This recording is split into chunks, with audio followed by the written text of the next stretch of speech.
I am Cassidy, 33 years old. My mother screamed at me to get out of her house, and the rest of my family cheered her on. I did not cry. I did not beg.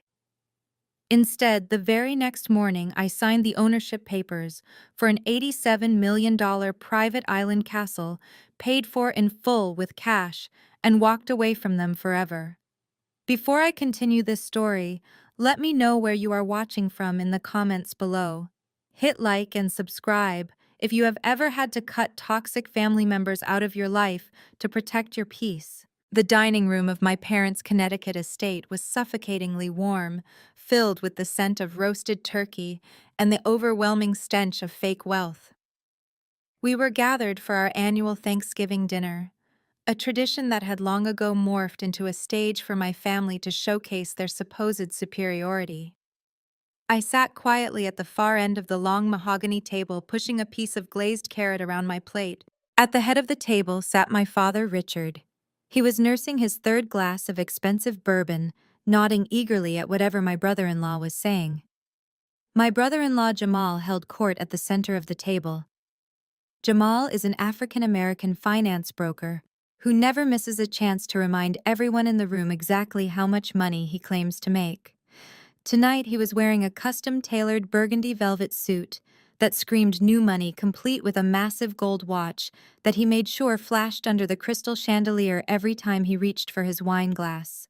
"I just closed another offshore portfolio this morning," Jamal announced, leaning back in his chair with a smug smile. "We are talking high-yield dividends, the kind of numbers that would make your head spin, Richard.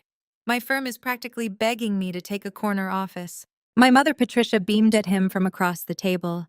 She adjusted her pearls, a family heirloom she wore exclusively to remind people of our lineage. "That is absolutely spectacular, Jamal," she gushed. "It is so comforting to have a real provider in the family, someone with genuine ambition and financial intelligence." She did not even try to hide the pointed look she shot in my direction. I kept my face perfectly neutral, taking a slow sip of my sparkling water. If only they knew the truth. My younger sister Brittany seized the opportunity to join the attack. At 29, Brittany was the undisputed golden child of the family. She was currently pregnant with her first child, a fact she used to demand constant attention and accommodation. She rested a manicured hand on her perfectly rounded belly and sighed dramatically. "It really is exhausting having a husband who is so successful," Brittany said, batting her eyelashes at Jamal. "But I suppose someone has to bring in the big bucks." "Tell me, Cassidy, are you still working that boring computer nerd job? Or did you finally realize there is no future in sitting in a dark room typing code all day?" I looked up from my plate, meeting my sister's condescending gaze. "I am a cybersecurity architect, Brittany. I build defense algorithms to protect data networks." She rolled her eyes, waving her hand dismissively. "Right, whatever. It is just so depressing to watch you waste your life. I mean, you are 33 years old. You are completely single. You live in some tiny apartment, and you spend your entire life staring at screens. Do you even have a retirement plan? Or are you just hoping mom and dad will support you forever?" The irony of her statement was so thick I could practically taste it. For the past 5 years, my family had been living a massive lie. My father's company was bleeding money, teetering on the edge of complete bankruptcy. My mother's lavish country club lifestyle was entirely funded by credit cards that were maxed out. And Jamal, the supposed financial genius, was drowning in debt. I knew this because I was the one quietly keeping a roof over their heads. I had set up an automatic payment system years ago to cover the mortgage on this very estate, just to keep my parents from ending up on the street. They convinced themselves that Richard's business was keeping them afloat, but the reality was that my boring computer job was their only lifeline. Furthermore, my career was not just a job, it was an empire. Just 2 days prior to this miserable Thanksgiving dinner, I had finalized a deal to sell my proprietary defense algorithm to a major military tech conglomerate. The payout was $500 million. I was sitting at this table as one of the wealthiest women in the state while my family mocked me in rented designer clothes. "You really should listen to your sister Cassidy," my mother chimed in, her voice dripping with fake concern. "It is embarrassing for us to explain what you do to our friends. When people ask about my daughters, I can spend hours talking about Brittany and Jamal. But you have no husband, no assets, and no real prospects. You are a massive disappointment to this family. My father grunted in agreement, swirling the bourbon in his glass. You threw away a perfectly good opportunity to go to medical school to play with computers, he muttered. Look at Jamal. That is what success looks like. You should be taking notes. Jamal chuckled a deep, arrogant sound that grated on my nerves. Hey, not everyone is cut out for the big leagues, Richard. Some people are just meant to be worker bees. If you ever need a small loan to upgrade your laptop or whatever it is you use, Cass, just let me know. I can probably pull some petty cash from one of my minor accounts. I looked at Jamal, taking in his flashy suit, his arrogant posture, and the subtle bead of sweat forming near his hairline. A man who was truly secure in his wealth did not sweat when discussing it. I knew the signs of a failing finance bro. I knew the SEC investigations that usually followed men who talked too loudly about offshore portfolios. I smiled gently, placing my napkin on the table. I appreciate the offer, Jamal, I said, keeping my voice incredibly calm. But I think my laptop is functioning perfectly fine for now. Brittany scoffed, leaning her head on Jamal's shoulder. You are so stubborn, Cassidy. You would rather live like a peasant than admit we are right. Honestly, your negative energy is completely ruining my pregnancy glow. I do not even know why we invited you this year. I sat back in my chair, absorbing their insults, their condescension, and their blatant disrespect. They felt so powerful sitting in this crumbling mansion attacking the only person who had ever actually protected them. They thought I was weak because I chose silence over shouting. They thought my lack of designer labels meant a lack of value. They had absolutely no clue that they were insulting a woman who could buy and sell their entire existence with a single phone call. I did not argue. I did not defend my career or my bank account. I just sat there memorizing every cruel word, every smug look, and every arrogant laugh. The tension in the room was thick, building toward a breaking point that they were blindly rushing toward. They were setting the stage for their own destruction, and I was more than happy to let them dig their graves a little deeper. The silence at the table was abruptly shattered by the sharp zip of my mother opening her designer handbag. Patricia reached inside and pulled out a crisp, heavy manila folder, tossing it onto the polished mahogany table. She pushed it with her perfectly manicured fingers, sending it sliding directly until it bumped against my dinner plate. What is this? I asked, my voice flat, not making a single move to touch the folder. It is a formal notice to vacate, Patricia said, taking a delicate sip of her wine. You have exactly 48 hours to clear your belongings out of the downtown condo. Leave the keys on the kitchen counter when you are done. I stared at the folder, then back up at my mother. The downtown condo was technically listed under the family trust to appease my father's obsession with controlling real estate assets, but I was the one who had paid the down payment. I was the one who transferred the mortgage amount into their accounts every single month for the last half-decade. You are evicting me, I stated, making sure the harsh words hung clearly in the air. Brittany shifted in her seat, resting both hands protectively over her pregnant belly, a gesture she weaponized constantly. We need the space, Cassidy. Jamal and I have been talking, and it makes perfect sense. We live out here in the suburbs, but with the baby coming, we need a city crash pad. A place close to Jamal's office for when he works late closing his massive deals. You are just a single woman doing nothing with her life.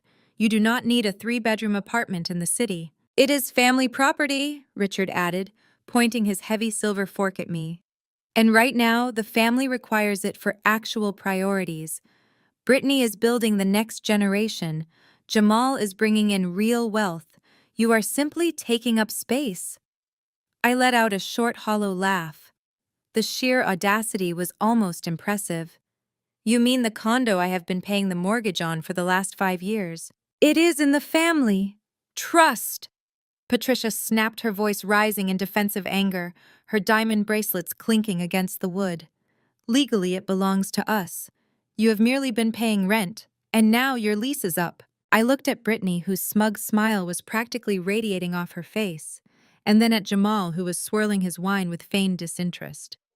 The anger I usually suppressed began to bubble closer to the surface, but I kept my tone perfectly controlled, masking the absolute fury brewing in my chest.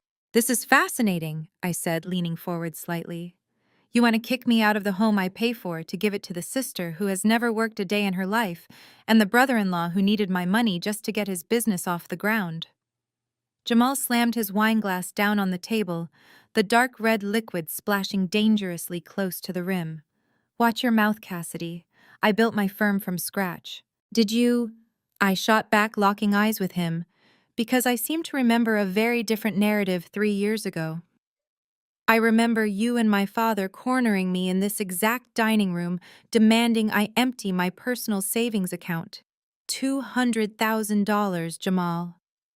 That was the seed money you needed for your lucrative brokerage firm, because not a single legitimate bank in this state would approve your loan applications. Before Jamal could formulate a response, Brittany shrieked, leaning forward over her plate. "How dare you bring that up?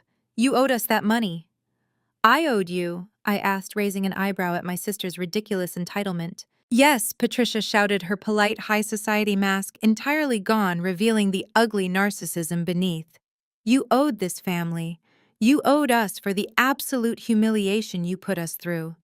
We had secured your spot in the most prestigious medical program in the country. We bragged about you to everyone at the country club. And what did you do? You dropped out. You threw away a prestigious medical degree to become a computer geek." Richard's face turned a violent shade of red, the veins in his neck bulging as he backed up my mother. "You embarrassed us, Cassidy. Funding your sister's lavish $300,000 wedding in the Hamptons and providing Jamal with his startup capital was the absolute least you could do to repay us for the shame you caused. We allowed you to live in that condo as a favor." I looked at the four of them, a perfect portrait of narcissistic delusion. They had completely rewritten history to justify their financial abuse. When I left medical school to pursue cybersecurity, it was not a failure, it was a pivot toward my true genius. But to them, anything that did not come with a traditional high society title was worthless. They had bullied, guilt-tripped, and manipulated me into draining my early tech earnings to fund their extravagant lifestyles, convincing themselves it was my punishment for non-compliance. "So let me get this straight," I said, summarizing their absurd logic with clinical precision. "I drained my savings for your wedding, Brittany. I bankrolled your husband's failing business because he was too much of a liability for a bank. I have paid the mortgage on that condo for 5 years. And your response to my financial support is to call me a disappointment and throw me out on the street to make room for a baby nursery." "You are a disappointment," Patricia yelled, her chest heaving with dramatic indignation. "Look at you, 33, alone, bitter, and working a dead-end job. Brittany and Jamal are the ones who actually contribute to society. They are the ones who matter. This house, the condo, everything belongs to the people in this family who actually build legacies." Jamal scoffed, adjusting his expensive velvet lapels with a look of pure disdain. "Your little contribution back then was a pittance, Cass. I did you a favor by taking it, giving you a chance to be part of something bigger than your boring coding projects. But now it is time for the adults to take over the real estate." "You have 48 hours," Richard barked, his voice echoing in the large, echoing dining room. "I want your things out of that condo by Sunday night. If you are not gone, I will have security throw your belongings onto the pavement." The sheer hostility in the room was palpable. They were practically vibrating with malicious joy, thrilled to finally put the family outcast in her place. They expected me to break down. They expected me to cry, to beg, to promise I would try harder to earn their love. They wanted me to grovel for a place in their lives, to plead for a roof over my head. I looked at the eviction notice, then at the faces of the people who shared my blood but had never been my family. The urge to scream the truth at them was incredibly strong. I wanted to pull out my phone, show them my bank accounts, and watch their jaws drop as they realized they were evicting a woman who had $500 million sitting in liquid assets. But that would be too easy. That would give them the opportunity to pivot, to suddenly apologize, to try and manipulate their way into my new fortune. No, they deserved something much colder. They deserved to experience the exact devastation they were trying to inflict upon me. I took a slow breath, letting the silence stretch across the dining room until the discomfort became a tangible force. I looked at each of them, observing the desperate hunger in their eyes. They wanted a reaction. They wanted me to shatter into a million pieces right there on the Persian rug. Patricia was leaning forward, her lips parted slightly, waiting for the first tear to fall. Brittany was practically bouncing in her seat with anticipation. "Are you deaf as well as useless?" Richard suddenly bellowed. The sudden explosion of his voice echoed off the high ceilings. He lost whatever fragile grip he had on his patience and slammed his heavy fist down onto the mahogany table. The impact was violent enough to make the fine china rattle and send a few drops of Jamal's expensive red wine spilling onto the pristine white tablecloth. I said, "You have exactly 48 hours," Richard roared, pointing a shaking finger directly at my face. "You will stop acting like you are the victim here. You will go back to that condo, you will pack up your cheap clothes, and you will vacate the premises. You are a guest in the legacy that I built from the ground up, and your welcome has officially worn out." "Your legacy," I repeated softly, letting the word hang in the air. "Yes, my legacy." He spat back his face, turning an unhealthy shade of crimson. "The legacy of this family. A legacy that Brittany and Jamal are expanding while you sit around pressing buttons on a keyboard. You will leave the property spotless. If I find a single scratch on the walls or a single piece of your garbage left behind, I will personally send my security team to drag you out into the street. I will not have my pregnant daughter moving into a filthy environment." Brittany nodded vigorously, crossing her arms over her chest. "Honestly, Cassidy, you should be thanking us. We let you live the high life in a luxury downtown building for years. But you are just not city material. You belong in some depressing suburban studio where you can order takeout and code all night without bothering anyone important. And make sure you hire professional cleaners before you hand over the keys. I refuse to let my baby breathe in whatever cheap perfume you use." The sheer delusion was staggering.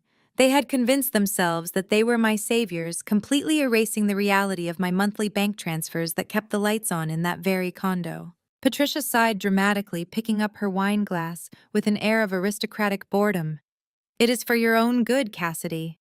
Maybe hitting rock bottom will finally force you to wake up and get a real job.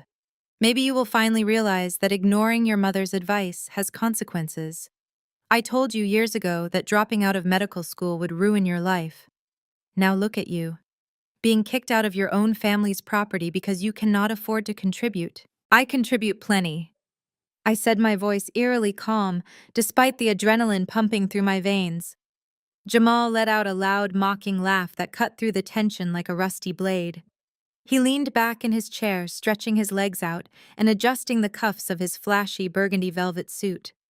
He looked at me with an expression of pure, unadulterated condescension, the kind of look a billionaire might give a beggar on the street. "You contribute." Jamal chuckled, shaking his head as if I had just told the funniest joke in the world.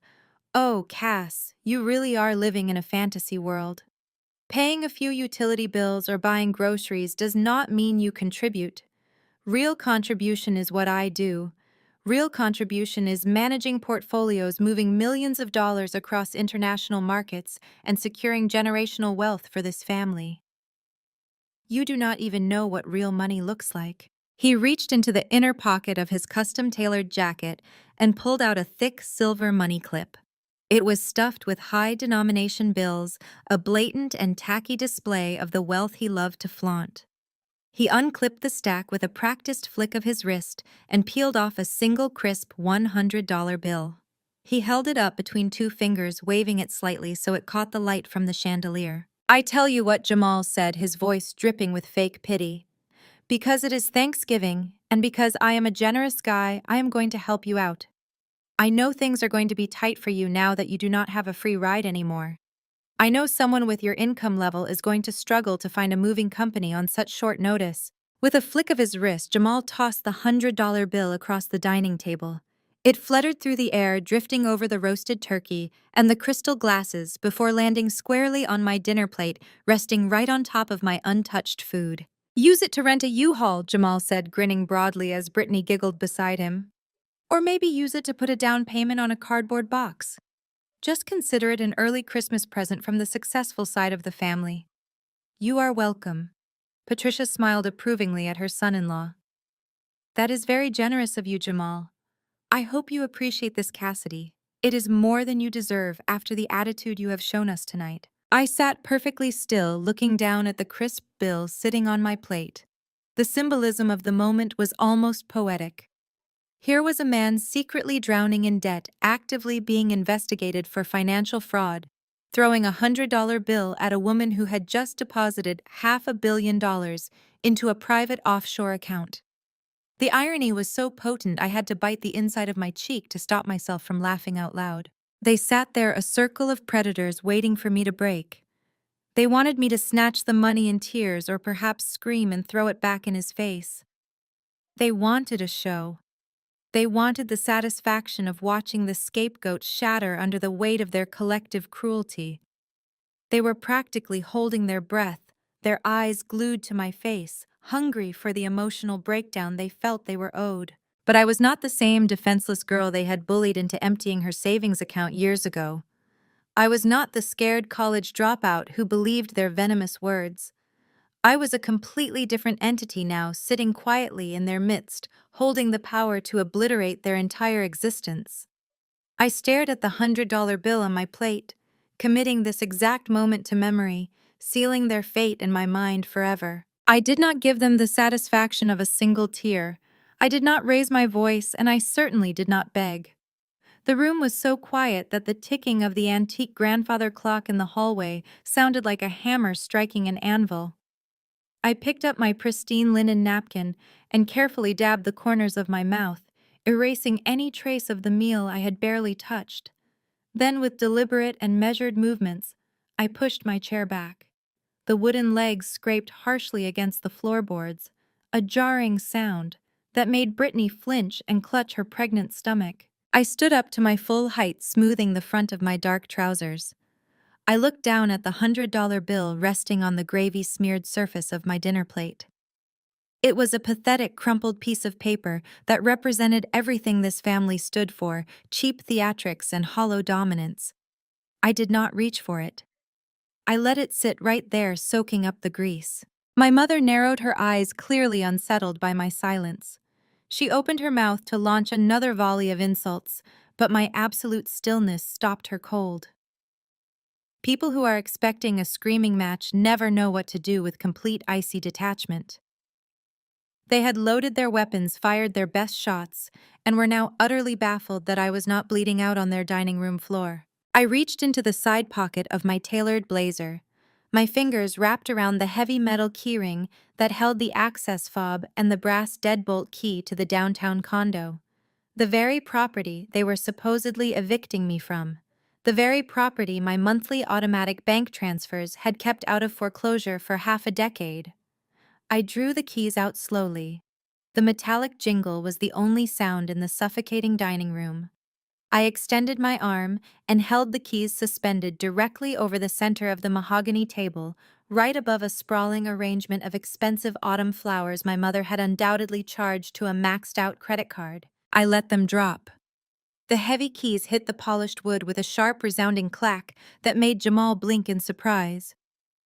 "There are your keys," I stated, my voice completely devoid of inflection. "I will not be needing the full 48 hours. Consider the condo officially vacated as of this exact second. You can send your cleaning crews whenever you like. Just be sure to tell them to wipe down the illusions of grandeur while they are at it." Richard scoffed, loudly attempting to regain control of the room. "Good," he barked aggressively, adjusting his collar. "I am glad you finally decided to stop being difficult and accept reality. Do not think you can come crawling back here when you realize you cannot afford a security deposit anywhere else." I ignored my father entirely. My gaze shifted past his red, furious face and locked directly onto Jamal. The self-proclaimed financial genius was still grinning, but the smile did not quite reach his eyes. There was a faint shadow of unease creeping into his posture. I leaned forward slightly, resting both hands on the back of my dining chair. "I hope your finance deals are as good as you say, Jamal," I said, making sure every single syllable carried crystal-clear precision. "Because property taxes are due next week." The smile vanished from his face, replaced by a brief, involuntary flicker of panic. He knew, and I knew that he knew, that his offshore accounts were a complete fabrication. He opened his mouth to retort to throw another insult about my computer job, but I did not give him the chance. I turned on my heel and walked away. "Oh, look at her!" Brittany sneered loudly from the table, her voice trailing after me down the hallway. The classic Cassidy dramatic exit. She will be calling Mom crying by tomorrow morning asking for grocery money. "Let her go," Patricia chimed in, sounding immensely satisfied. "The fresh air will do this family some good." I did not look back. I did not pause at the door. I walked straight out of the dining room through the opulent foyer and out the heavy oak front doors into the freezing November night. The bitter wind hit my face, but it felt incredibly refreshing. I walked down the sweeping driveway toward my car, a modest sedan I drove specifically to avoid drawing attention to my wealth. Behind me, the muffled sounds of their laughter drifted through the large bay windows of the estate. They were toasting to their victory. They were celebrating the successful expulsion of the family failure. They truly believed they had won. I slid into the driver's seat, started the engine, and turned on the heat. As I backed out of the driveway and shifted into gear, a genuine smile finally broke across my face.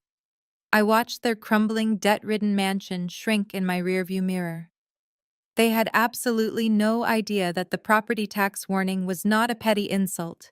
It was a countdown. I merged onto the highway, heading back toward the city, leaving them trapped in their delusions of grandeur.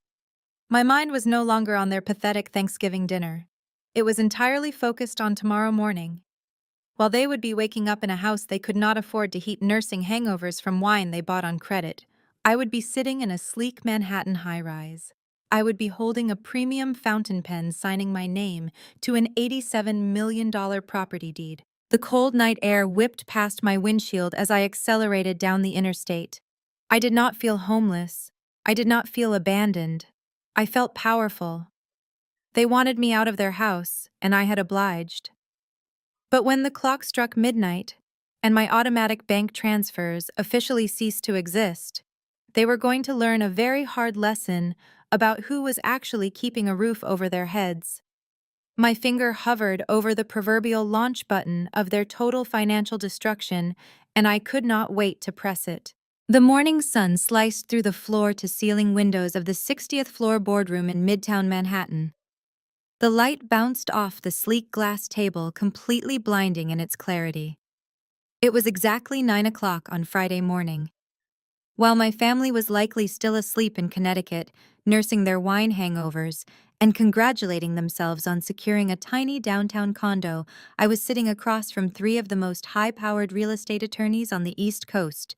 The contrast between my parents' decaying estate and this room was staggering. There were no fake antique vases here, no forced displays of aristocratic heritage.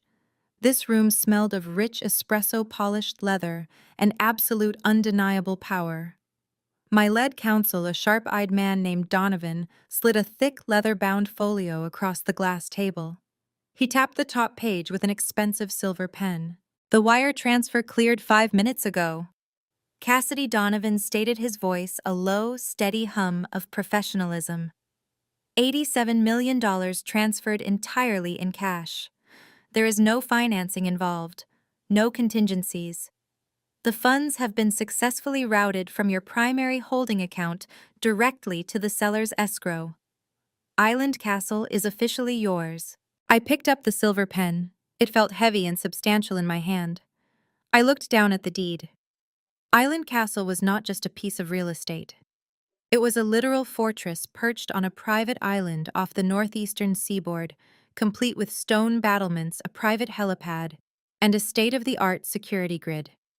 It was the ultimate isolated paradise, originally built by a reclusive industrialist. Now it belonged to me. I signed my name on the dotted line with a smooth, continuous stroke. Donovan reviewed the signature and nodded, passing the document to his associates for notarization. "I must admit," Donovan said, allowing a rare brief smile to break his professional facade, "executing an all-cash transaction of this magnitude is unusual even for this firm. The military tech acquisition certainly changed your portfolio overnight." I set the pen down and leaned back in my leather ergonomic chair. The acquisition he referred to was the culmination of my life's work.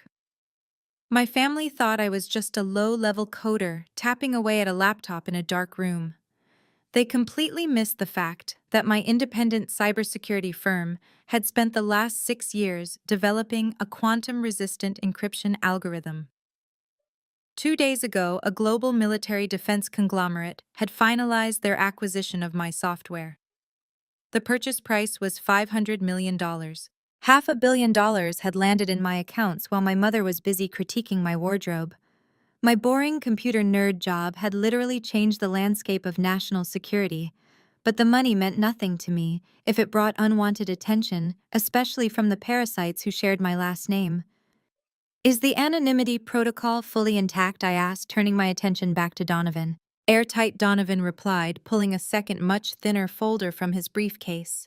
We have buried the purchase under a labyrinth of 3 separate offshore shell corporations. As far as the public record is concerned, Island Castle was acquired by an unnamed international holding group. Even the seller has no idea who you actually are. We just need your signature on these non-disclosure agreements to bind the real estate agents and the escrow firm. I took the pen again and signed the ND as rapidly. Absolute secrecy was non-negotiable. I knew exactly how financial predators operated because I had grown up in a house full of them. If Richard or Jamal caught even a faint whisper that I possessed $500 million, they would launch a relentless campaign of legal harassment, fake apologies, and emotional blackmail to drain me dry. The eviction last night was the greatest gift they could have ever given me. By throwing me out, they severed the final psychological tether I had to their toxic ecosystem. I owed them absolutely zero explanations, zero favors, and zero mercy. Donovan collected the signed NDAs and placed them securely in his briefcase. Congratulations, Cassidy. The keys to the island will be delivered to your temporary hotel suite this afternoon. The estate manager and the private helicopter crew are already on retainer and awaiting your instructions. I looked out the massive window, watching the tiny yellow taxis crawling like insects far below on the Manhattan streets. My mind drifted back to the eviction notice sitting on my mother's dining room table and the ridiculous $100 bill Jamal had thrown at my plate. This was the moment of divergence. My family was busy celebrating a false victory built on a foundation of unpaid bills and massive ego. They thought they had successfully discarded the weakest link. They thought their social standing was secure. But they were entirely dependent on a financial pipeline that I had just permanently severed. The cold reality was about to hit them like a freight train. Without my automatic bank transfers quietly subsidizing their lifestyle, their entire world was going to collapse. I did not need to scream or fight to get my point across. I simply needed to step out of the way and let gravity do the work. I stood up and buttoned my bespoke suit jacket. I shook hands with the legal team, the physical weight of my new reality settling perfectly onto my shoulders. I had walked into this building as a disowned daughter, a supposed failure who had been kicked to the curb. I was walking out as a shadow billionaire, the owner of a fortified island, and the silent architect of my family's impending financial ruin. I walked toward the heavy glass doors of the boardroom, feeling an incredible rush of adrenaline. Let them enjoy their fake victory for the weekend. Let them post their smug photos and boast to their country club friends. They had no idea that the timer had already hit 0. 200 miles away, entirely oblivious to the monumental shift in power that had just occurred in Manhattan, my sister was busy broadcasting her delusion to the world. Brittany stood in this grand foyer of our parents' Connecticut estate, holding her phone high to capture her best angle for an Instagram live broadcast. She was wearing a silk maternity robe that likely cost more than a standard mortgage payment, her hair perfectly styled in loose waves. Jamal stood right behind her, holding a chilled bottle of imported champagne and 2 crystal flutes. "Welcome to our Friday morning, everyone," Brittany chimed into the camera, blowing a kiss to the hundreds of followers tuning in. Jamal and I are just celebrating some massive family news. We are officially expanding our real estate portfolio. Jamal popped the cork on the champagne with a loud theatrical bang. The golden liquid spilled over the edges, staining the expensive imported rug beneath their feet. He poured the drinks, handing one to Brittany, who held it purely as a prop. "That is right," Jamal said, stepping into the frame and wrapping his free arm around Brittany. We just reclaimed a prime piece of downtown property. You have to make ruthless business decisions when you are building a legacy for the next generation. Sometimes that means cleaning house and kicking the dead weight out to the curb. Brittany laughed, a sharp grating sound that echoed off the marble floors. It is all about curating your energy. We simply could not tolerate a toxic, unmotivated tenant taking up space that belongs to our growing family. Our new city crash pad is going to be completely gutted and renovated. I am thinking imported Italian marble for the nursery bathroom. They clink their glasses together, performing the roles of a wildly successful power couple. The comments section on her phone screen flooded with heart emojis and praise from fellow social climbers who bought into their carefully manufactured facade. They genuinely believed their own lies. They felt invincible, entirely unaware that the downtown condo they were bragging about was already slipping through their fingers. And the champagne they were wasting had been purchased on a credit card that was quietly suffocating under compound interest. While Brittany and Jamal performed for their digital audience, my mother was busy orchestrating her own reality distortion field a few miles away at the Wellington Country Club. Patricia sat at a prime table on the sunlit terrace, surrounded by three of the wealthiest, most judgmental socialites in the state. She was dressed in a pristine white tennis skirt and a cashmere sweater draped elegantly over her shoulders. She held a silver spoon, delicately stirring a cup of Earl Grey tea as she held court. "It really was the only sensible decision," Patricia said smoothly, leaning in to share her fabricated gossip. "Richard and I simply had to put our foot down. We have given Cassidy every opportunity to succeed, but some people simply refuse to elevate themselves." One of her friends, a woman dripping in diamonds, gasped in mock sympathy. "It must be so exhausting for you, Patricia, having one child who is so brilliant and another who just refuses to launch." "Oh, it is a tragedy," Patricia sighed dramatically, placing a hand over her heart. "But we had to evict her from the city property. Jamal is doing so incredibly well at his brokerage firm, and with the new baby coming, they desperately needed the downtown space for his late-night executive meetings. We simply could not allow Cassidy to drag the family brand down any longer. We sent her packing. I told her she needs to figure out her own life without riding on our coattails." The women murmured their approval, validating my mother's twisted narrative. Patricia reveled in the attention, soaking up their admiration like a sponge. She signaled the waiter with a snap of her fingers. "Bring us a bottle of your best vintage sparkling rose," Patricia ordered without even glancing at the menu. "Put it on my tab. We are celebrating new beginnings today." The waiter nodded and hurried off, entirely unaware that Patricia's tab was a ticking time bomb. She sat back, crossing her legs and smiling warmly at her friends. She felt like a queen ruling over a prosperous kingdom. She truly believed that throwing me out had secured her social standing and shielded her from any scrutiny. She thought she had successfully hidden the rot eating away at our family foundation by sweeping me under the rug. Meanwhile, Richard was pacing the perimeter of the country club parking lot, far away from his wife's glamorous brunch. His face was slick with a cold sweat, and he was aggressively chewing on an unlit cigar. He held his phone pressed tightly to his ear, listening to the agonizing sound of an automated banking menu. He was trying to verify the available credit limit on his primary corporate card.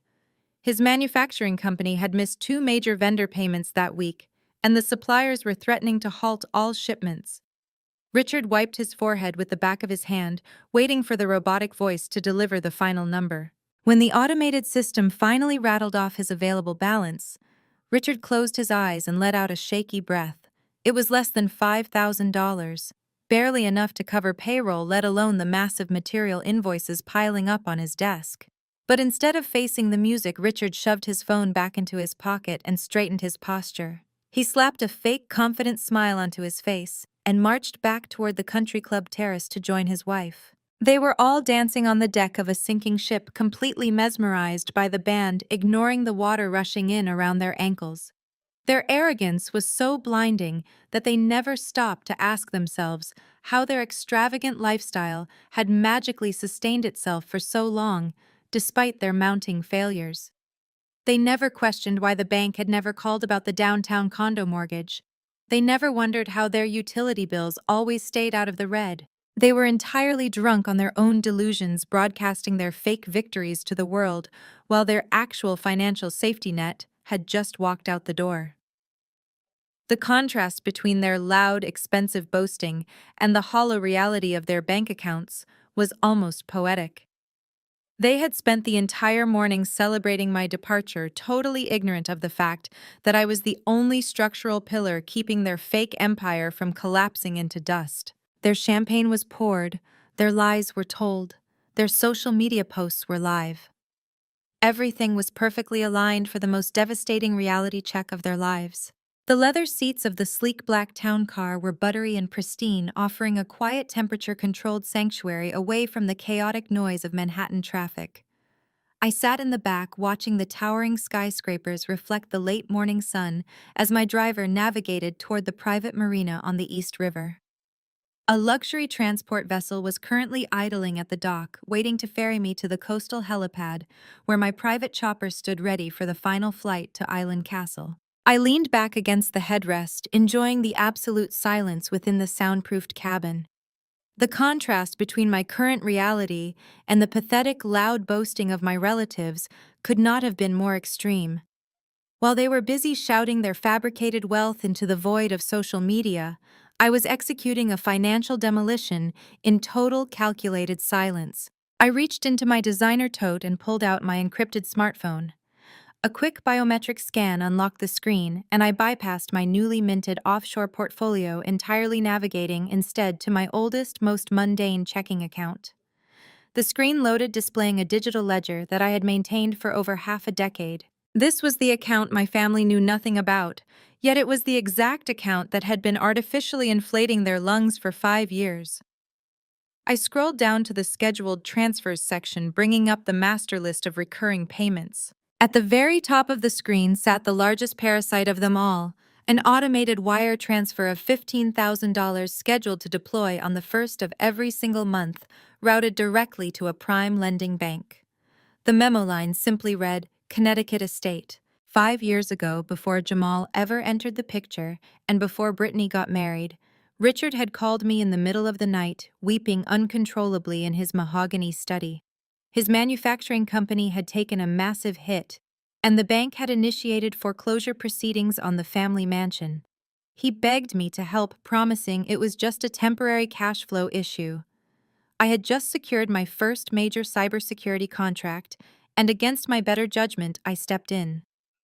I negotiated a strict forbearance agreement with the lenders and set up a blind trust to handle the monthly payments, allowing Richard to save face. He told Patricia and Brittany that a brilliant new business investment had saved the house.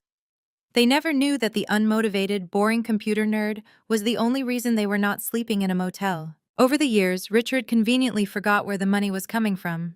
He began to believe his own lies, treating me with the same disdain as the rest of them, confident that I would never pull the plug because I cared too much about family loyalty. He mistook my silent financial support for weakness. I stared at the active $15,000 recurring transfer. This payment was the invisible shield protecting them from the brutal reality of their own failures. Because the mortgage was under a specialized forbearance program, missing even a single scheduled payment would instantly void the agreement. The bank would not send a polite reminder. They would immediately demand the entire balloon payment of the outstanding principal plus half a decade of accumulated late fees and penalties. My thumb hovered over the glowing red button on the screen. There was no hesitation. There was no lingering guilt. They had made their choice when they handed me an eviction notice and threw a $100 bill at my face. I tapped the screen. A confirmation window popped up asking if I was absolutely certain I wanted to permanently delete this recurring wire transfer. I pressed confirm. The screen refreshed. The Connecticut estate payment vanished from the ledger. The digital umbilical cord was officially severed. It was done. A wave of profound, intoxicating relief washed over me. I let out a breath I felt like I had been holding for 5 years. But I was not finished. If I was going to clean house, I was going to scrub it down to the studs. I scrolled further down my list of automated payments and found the telecommunications bundle. Years ago, Patricia had convinced me to upgrade my personal cell phone plan to a premium family package, claiming it was just easier for accounting purposes if all the lines were consolidated.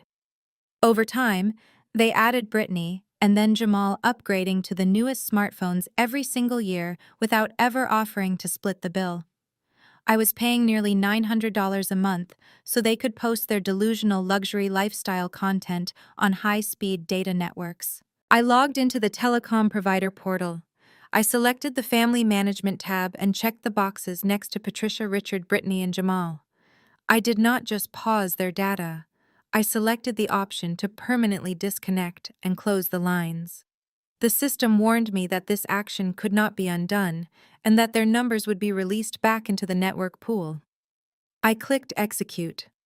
Right at that very second, miles away at a country club and a suburban mansion, 4 premium smartphones simultaneously lost all cellular service. Their Instagram live streams would cut to black. Their arrogant text messages would fail to send. They were completely severed from the grid. I kept going. Next on the chopping block was the shared insurance policy. It included the premium comprehensive coverage for Richard's imported Mercedes and Brittany's luxury SUV. They drove vehicles they could not afford to buy, protected by insurance they did not pay for. I navigated to the policy management dashboard and removed every vehicle except my own modest sedan. I followed that immediately by logging into the health and dental insurance portal, stripping them off the premium riders I had financed to cover Patricia's expensive elective dermatology appointments. Click by click, tap by tap, I dismantled the invisible infrastructure of their lives. I stripped away the mortgage, the communications, the vehicle protections, and the medical safety nets. In less than 10 minutes, sitting in the quiet luxury of a moving town car, I had completely financially orphaned them. The town car gently slowed to a halt, pulling smoothly up to the private docks of the marina. The driver stepped out and opened my door, the crisp, salty air of the East River rushing in to greet me. I stepped out onto the pavement, slipping my designer sunglasses over my eyes. I looked down at my phone one last time. My checking account now showed 0 pending outbound transfers. All the leeches had been successfully removed from the host. I slid the phone into my pocket, feeling lighter than air. I walked toward the dock where the sleek, polished transport boat was waiting to carry me to my new empire. The retaliation had officially been set into motion, and the beauty of it was that I did not have to lift another finger. The automated systems of corporate America were about to descend on my family like a pack of starving wolves. All I had to do now was sit back on my private island and watch the carnage unfold. While I was cutting through the freezing Atlantic waves on a luxury speedboat, sipping sparkling water and feeling the salty breeze on my face, the first shockwave struck the Connecticut estate. The automated systems I had unleashed did not care about holiday social standing or family pride. They operated with ruthless, algorithmic precision. It was Tuesday morning. Richard was standing in the grand foyer of the mansion, nursing a bitter cup of black coffee and a mounting headache. His manufacturing company was already bleeding cash, and he was mentally rehearsing which suppliers he could delay paying for another week. His self-pity was interrupted by a sharp, aggressive knock at the heavy oak front doors. Richard opened the door, expecting a delivery driver with one of Patricia's overpriced online purchases. Instead, he found a uniformed courier holding a thick, rigid cardboard envelope. The courier did not smile. He simply extended a clipboard and a pen, demanding a legal signature for a certified delivery. Richard scrawled his name with an irritated sigh, annoyed that a service worker was demanding his attention before 10 in the morning. He closed the door, walked into his mahogany study, and tore open the cardboard envelope. Inside was a stack of dense legal documents bearing the unmistakable embossed logo of Prime Lending Bank. Richard adjusted his reading glasses, his eyes scanning the bold capitalized letters at the top of the first page. Notice of default and immediate acceleration of debt.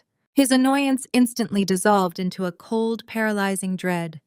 He gripped the edge of his massive desk, his eyes darting across the paragraphs of unforgiving legal jargon. The letter outlined the catastrophic reality in brutal detail. The specialized forbearance agreement that had protected the estate for half a decade was officially terminated, due to the revocation of the third-party auto-pay mandate. Because the safety net was gone, the bank was no longer extending grace. Richard's heart hammered against his ribs as he reached the bolded financial summary at the bottom of the page. The bank was demanding an immediate balloon payment of the outstanding principal combined with 5 years of deferred late fees and unpaid property taxes. The total amount due to halt the active foreclosure proceedings was $120,000. The payment was required by the end of the business week. A cold sweat broke out across Richard's forehead. $120,000. He did not have $20,000, let alone $120,000. His personal accounts were running on fumes, and his corporate accounts were actively overdrawn. Panic, raw and unfiltered, gripped his throat. He reached into his pocket with trembling fingers and pulled out his premium smartphone. He needed to call his private wealth manager at the bank immediately. He needed to scream at them, threaten to move his non-existent assets, and demand they fix this clerical error. He dialed the number and pressed the phone to his ear. Instead of a ringing tone, he was met with dead silence. He pulled the phone away and looked at the screen. The signal bars in the upper right corner were completely gone, replaced by a stark warning that read, "No service." Richard frantically tapped the screen, toggling the airplane mode on and off, but the network connection remained dead. His premium unlimited data plan simply did not exist anymore. Before he could process this technological failure, the heavy doors of his study swung open. Patricia stormed into the room, her face pale and her hands clutching a printed email. She was wearing her silk morning robe, but she looked entirely unhinged. "Richard, what is going on with our accounts?" Patricia shrieked, her voice echoing off the wood-paneled walls. "My cell phone is completely dead. I had to connect to the house Wi-Fi just to check my email, and I just received a cancellation notice from the auto insurance provider. They dropped the coverage on my Mercedes and Brittany's SUV. They said the master policyholder revoked the authorization." Richard stared at his wife, the pieces of the puzzle snapping together with terrifying clarity. The revoked bank transfers, the disconnected cell phones, the cancelled insurance policies. It was a synchronized total infrastructure collapse. A sickening realization washed over him. The invisible benefactor who had saved this house 5 years ago, the mysterious account that had silently paid their bills while they boasted about their wealth, was not some magical business investment. It was Cassidy, the daughter he had just forcefully evicted, the woman he had called a useless disappointment. He refused to say her name out loud. His fragile ego simply could not handle the crushing humiliation of admitting that his rejected daughter was the sole architect of his survival. He shoved the thought down, replacing his shame with desperate, frantic action. "I will handle it," Richard barked, though his voice lacked its usual commanding boom. "It is just a bank error, a temporary glitch." He sat down at his computer monitor, booted up his desktop interface, and opened a Wi-Fi calling application.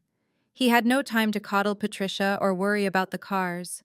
He had exactly 3 days to come up with $120,000 in liquid cash, or the bank would place a padlock on those giant oak doors and throw them out into the street. There was only one person in his immediate circle who claimed to have access to that kind of capital. The man who had sat at the Thanksgiving table waving a $100 bill and boasting about high-yield dividends. Richard typed in Jamal's phone number with shaking fingers. He waited as the digital dial tone rang through the computer speakers. It rang 4 times before Jamal finally answered. Jamal's voice sounded tight, lacking the smooth, arrogant cadence he usually projected. "Jamal, it is Richard," he said, forcing his tone to sound like a minor inconvenience rather than a desperate plea for salvation. "We have a slight administrative issue with the estate's primary mortgage account. The bank is being incredibly tedious about a routing error, and they are demanding a lump sum to clear the ledger." There was a heavy pause on the other end of the line. Richard could hear Jamal's breathing shallow and rapid. "What kind of lump sum?" Jamal asked cautiously. $120,000, Richard stated. "I need you to transfer a fraction of those massive profits you were talking about at dinner. Liquidate whatever offshore portfolio you need to, but I need a cashier's check or a direct wire to Prime Lending Bank by Friday morning. We will consider it an early investment in your future inheritance." The silence that followed was agonizing. Richard gripped the edge of his desk, his knuckles turning white. He was throwing all his chips onto Jamal's table, entirely oblivious to the fact that he was begging a drowning man for a life raft. He had no idea that the man on the other end of the line was currently staring at his own frozen bank accounts, sweating through his designer shirt as the walls of a federal investigation closed in around him. Jamal swallowed hard, tasting bitter bile at the back of his throat. The silence on the line had stretched a second too long. He forced a deep, resonant laugh from his chest, pouring every ounce of fake, arrogant confidence he possessed into the receiver. 120 grand, Richard Jamal asked, his voice dripping with feigned amusement. Is that all? You sounded like someone died. Jamal leaned back in his plush leather chair, though his knees were violently trembling under his heavy glass desk. Listen, Richard. You know I would cover that in a heartbeat to protect the family asset.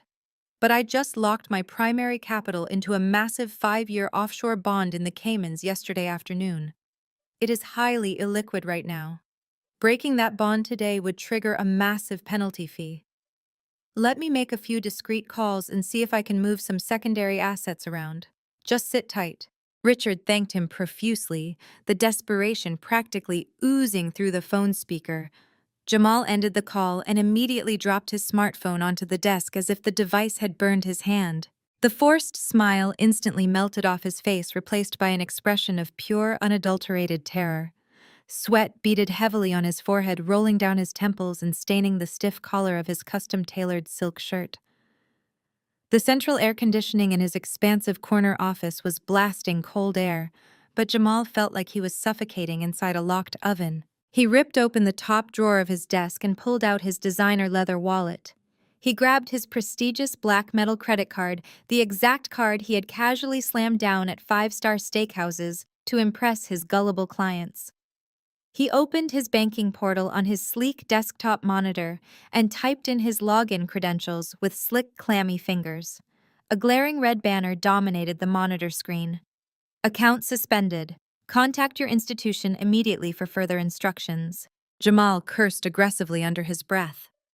He grabbed his platinum business card, his hands shaking so badly he dropped it twice on the glass desk.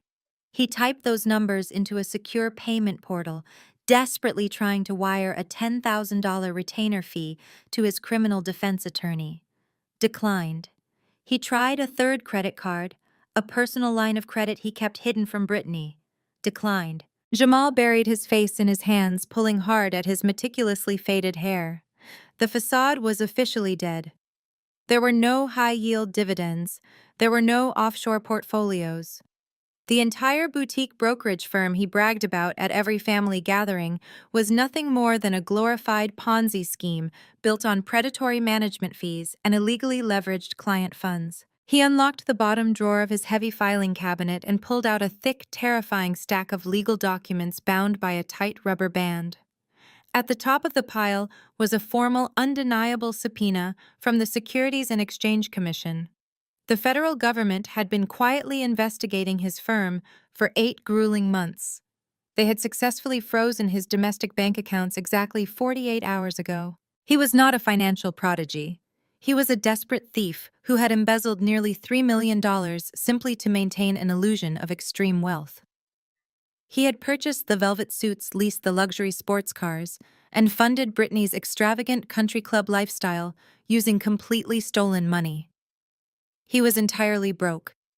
His net worth was severely in the negatives, and federal prosecutors were currently preparing an indictment that carried a minimum sentence of 15 years in federal prison. Jamal stared out his office window at the bustling city traffic below, his vision swimming with sharp panic. He had married into Brittany's family, specifically assuming they possessed deep, untethered generational wealth. He had planned to use Richard's manufacturing company as a legitimate corporate front to quietly wash some of his misappropriated funds before the feds noticed the missing money. But Richard was just as broke as he was. The entire family was a parade of pathetic frauds, propping each other up with empty boasts and maxed-out credit lines. They were all drowning, grasping at each other for a rescue that did not exist. A horrifying realization struck Jamal like a physical blow to the chest. The only person in their entire orbit who possessed actual legitimate liquidity was Cassidy. the quiet, unassuming sister he had mercilessly mocked, the woman whose face he had arrogantly thrown $100 bill at less than 24 hours ago. Cassidy had been paying the mortgage. Cassidy had been the only structural beam keeping the roof over their heads, and they had just proudly kicked her out onto the street. Jamal felt a violent wave of nausea wash over him. He grabbed a small, polished trash can from under his desk and wrenched his stomach completely empty. He wiped his mouth with the back of his trembling hand, his breathing ragged. He could not tell Brittany. She was busy doing maternity photo shoots and bragging to her internet followers about their fake wealth. If she knew the money was gone, she would turn on him instantly. Patricia and Richard would throw him directly to the federal wolves to save their own crumbling reputations. They would loudly claim they were victims of his deceit, entirely ignoring their own financial ruin. Jamal unclasped the massive gold watch from his wrist. It was a heavy, ostentatious piece he used to project dominance in boardrooms. He weighed it in his hand, calculating how much a luxury pawnbroker would give him for it. He needed cash to survive the weekend. He needed a miracle. He needed a massive injection of pure, untraceable cash to pay off his most aggressive, dangerous clients before they went to the authorities, and he desperately needed a huge retainer for a lawyer who could keep him out of a federal cell. He stood up, pacing the length of his office like a trapped animal. He needed a billionaire. He needed someone with so much disposable capital that they would not look too closely at the fraudulent numbers he planned to present in a desperate pitch deck. While Jamal was pacing his office trying to conjure a billionaire savior out of thin air, his mother-in-law was blissfully unaware that her social execution was about to commence. Patricia sat on the sunlit terrace of the Wellington Country Club, dabbing her lips with a linen napkin. The empty bottles of vintage sparkling rose and the remnants of lobster salads sat between her and her three wealthy friends. She laughed a high and practiced sound, finishing a story about her impeccable interior design tastes. The women smiled back, their eyes cold and calculating, measuring Patricia's worth by the very lunch she was about to pay for. Patricia caught the eye of the head waiter and waved her hand dismissively. "Bring the check, please. We are finished here." The waiter approached within seconds, placing the black leather booklet on the table. Patricia did not even glance at the total. She simply opened her designer purse, pulled out a heavy metal credit card linked directly to Richard's corporate account, and placed it on the silver tray. "Take care of that," she instructed, turning back to her friends to discuss a charity gala. 5 minutes passed. Then 10. Patricia tapped her manicured fingernails against the glass table, annoyed by the delay. Finally, the waiter returned, but he was accompanied by the club's general manager. Both men looked incredibly uncomfortable. "Mrs. Anderson," the manager said, keeping his voice low to maintain discretion. "I am terribly sorry, but your card has been declined." The conversation and the table stopped dead. The three socialites leaned in slightly, their predatory instincts activated by the smell of financial blood. "Declined," Patricia scoffed, snatching the card back. "That is absurd. The machine must be broken. It is a premium corporate account. Run it again." "We did run it twice, ma'am," the manager replied softly. "The system is rejecting the authorization completely. Do you happen to have another form of payment?" Patricia felt a hot flush of embarrassment crawl up her neck. Her friends were watching her in absolute silence. She fumbled through her purse and pulled out a personal platinum card, tossing it onto the tray. "Use that one," she snapped, "and I will be speaking to the board about this embarrassing technical failure." The manager walked away. Patricia forced a tight smile at her friends, muttering something about banking security measures being overly sensitive. But when the manager returned 2 minutes later, his face was stern. "I apologize, ma'am, but that card has also been declined. Furthermore, I have been instructed to inform you that your country club membership dues are currently 90 days in arrears. We cannot extend any house credit." One of the women at the table let out a soft, mocking gasp. Patricia felt the blood drain entirely from her face. Her hands trembled as she grabbed her smartphone, desperate to call Richard and scream at him to fix this nightmare. She tapped his contact name, but the call failed instantly. She looked at the top corner of the screen. No service. She was completely stranded. No money, no phone connection, no escape. I must have left my primary card in my other handbag, Patricia stammered, her voice shaking as she stood up, abandoning her dignity. I will need to go home and retrieve it. You do that, Patricia, one of her friends said, her voice dripping with venomous fake pity. Do not worry about the lunch. I will cover it. It seems you are going through a rough patch. Patricia practically ran off the terrace, her face burning with the ultimate high society humiliation. She had been exposed as a fraud. 30 miles away, Brittany was experiencing her own public disaster. She was standing at the checkout counter of an exclusive luxury baby boutique in the city center. A mountain of imported Italian crib linens, cashmere blankets, and designer diaper bags sat piled on the counter. The total was nearly $8,000. Brittany tapped her phone against the payment terminal using the digital wallet linked to Jamal's accounts. The terminal let out a harsh, loud beep. Payment declined. Brittany rolled her eyes at the cashier. Your machine is glitching. Try it again. She tapped her phone a second time. Another loud beep echoed through the quiet upscale store. Other wealthy mothers browsing the racks turned to look. I am sorry, miss, the cashier said politely. The bank is refusing the transaction. Do you have a physical card? Brittany huffed in annoyance, pulling Jamal's supplementary credit card from her wallet and inserting the chip. Declined. She tried her personal card. Declined. She tried a third card. Declined. Brittany's heart began to race. She grabbed her phone to call Jamal and demand he transfer funds immediately, but the screen showed the same glaring error Patricia had seen. No service. Ma'am, the cashier said, her polite tone fading into annoyance. If you cannot provide a valid payment method, I am going to have to ask you to step aside. You are holding up the line. Brittany looked around. 3 other women were staring at her, whispering to each other. The golden child, the woman who had spent her entire morning broadcasting her fake wealth to thousands of followers, was standing in a baby store, utterly broke and unable to even make a phone call. She grabbed her empty designer purse and fled the store in tears, leaving the mountain of expensive baby clothes behind. Less than an hour later, the heavy oak doors of the Connecticut estate slammed open. Patricia stormed into the foyer, her face streaked with ruined makeup. Brittany arrived moments later, sobbing hysterically. Richard was standing in the center of the hallway, clutching the certified foreclosure notice from the bank. He looked like he had aged 20 years since the morning. Jamal walked through the door right behind Brittany. His tie loosened his velvet suit, looking wrinkled and pathetic. He had been forced to pawn his gold watch just to pay for a taxi back to the suburbs because his car lacked gas and his cards were dead. What is happening? Patricia screamed, throwing her useless purse at the wall. My cards are declined. The club manager humiliated me. My phone is completely disconnected. Richard, fix this right now. My cards are dead too. Brittany wailed, pointing an accusing finger at Jamal. You promised me unlimited funds. You said your business was making millions. I looked like a beggar in front of everyone. Shut up! Jamal roared, his fake charm entirely gone, replaced by the desperate rage of a cornered criminal. You think I care about your baby clothes? The feds are investigating my firm. The accounts are frozen. We have nothing. Brittany froze, the color washing out of her face.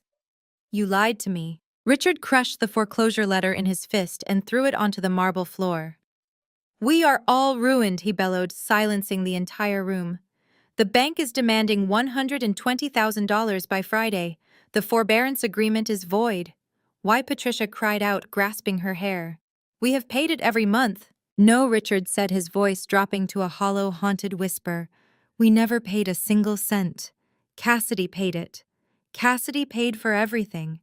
The mortgage, the phones, the car insurance. She was keeping us alive. And last night, while we were busy mocking her and throwing her out into the street, she cut the cord. The realization hit the foyer like a physical explosion. The screaming stopped. The complaining ceased. A suffocating, terrifying silence fell over the 4 of them as they stared at the crushed bank notice on the floor.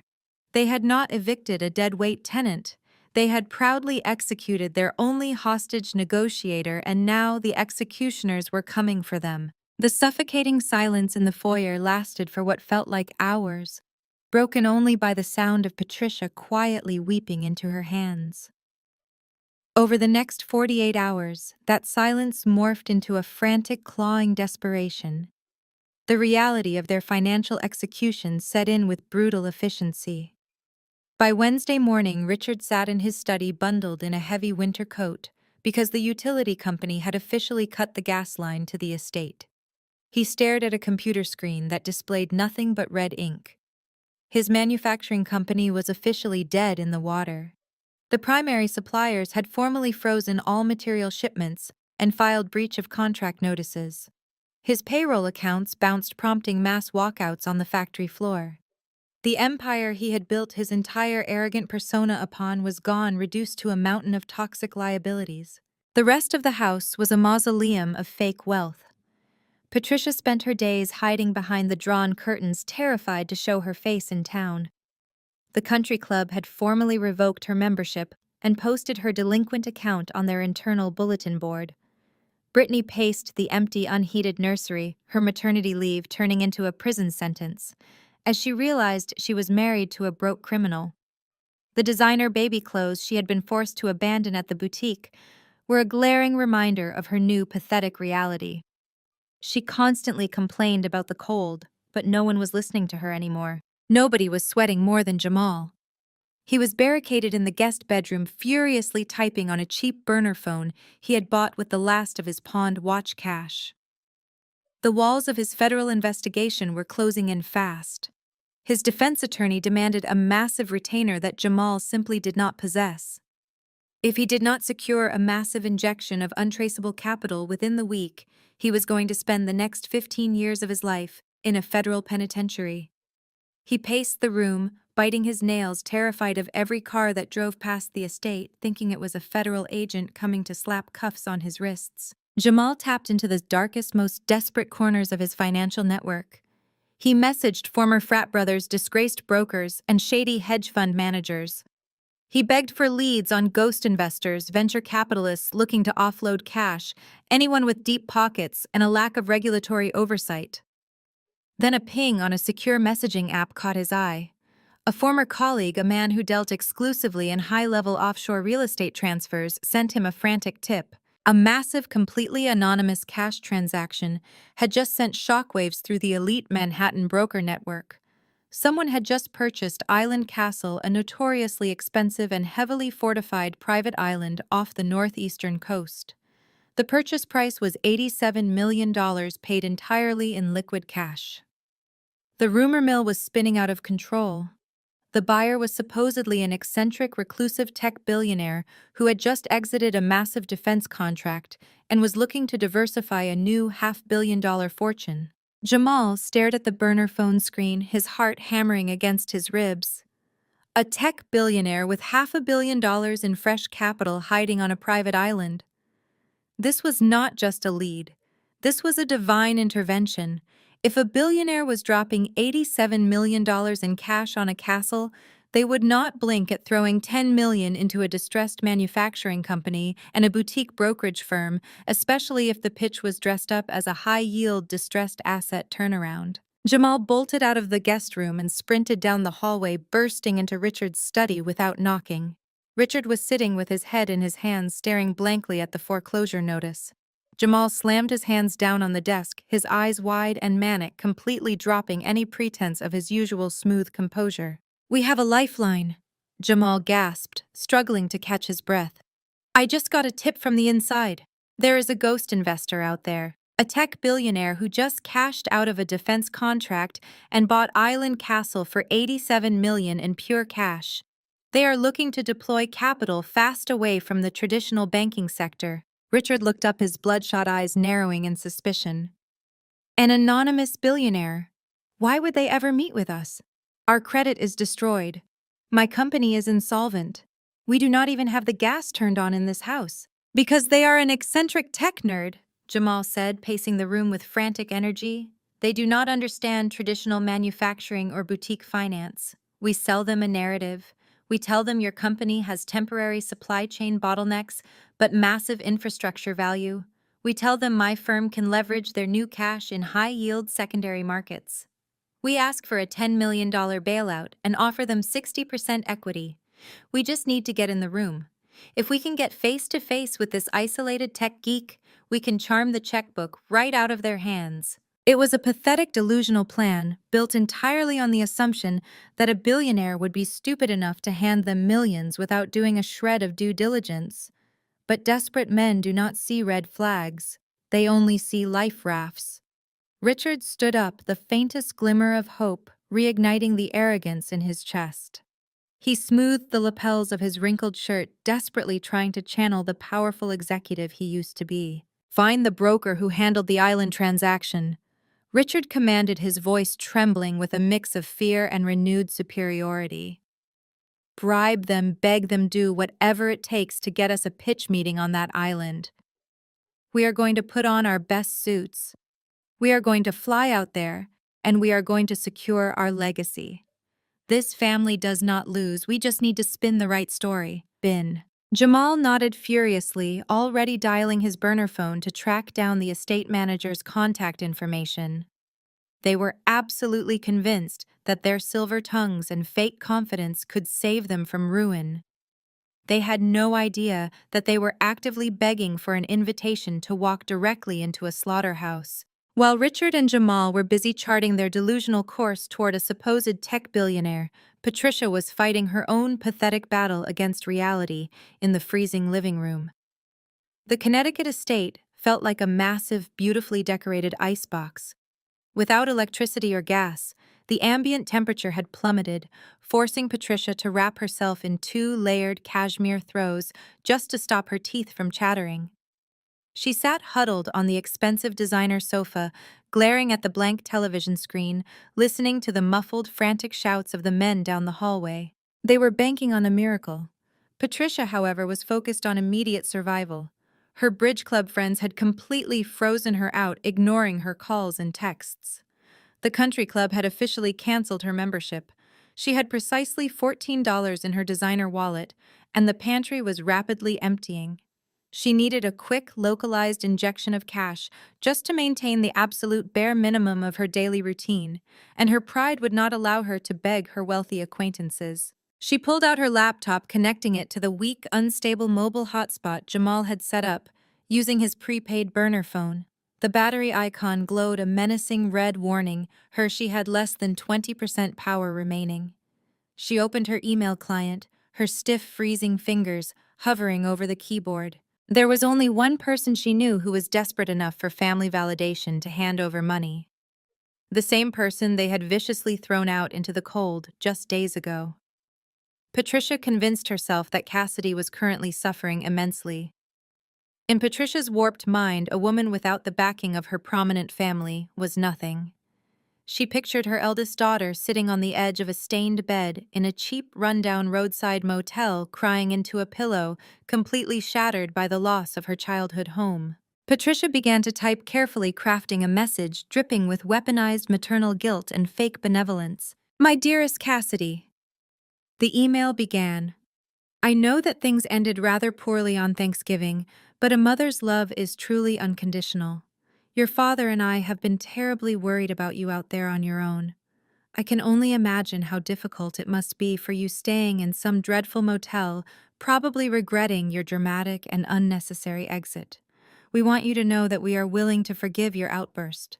Patricia paused, rubbing her cold hands together before continuing her fabrication. "In fact, to show our good faith, we want to help you rebuild your relationship with this family.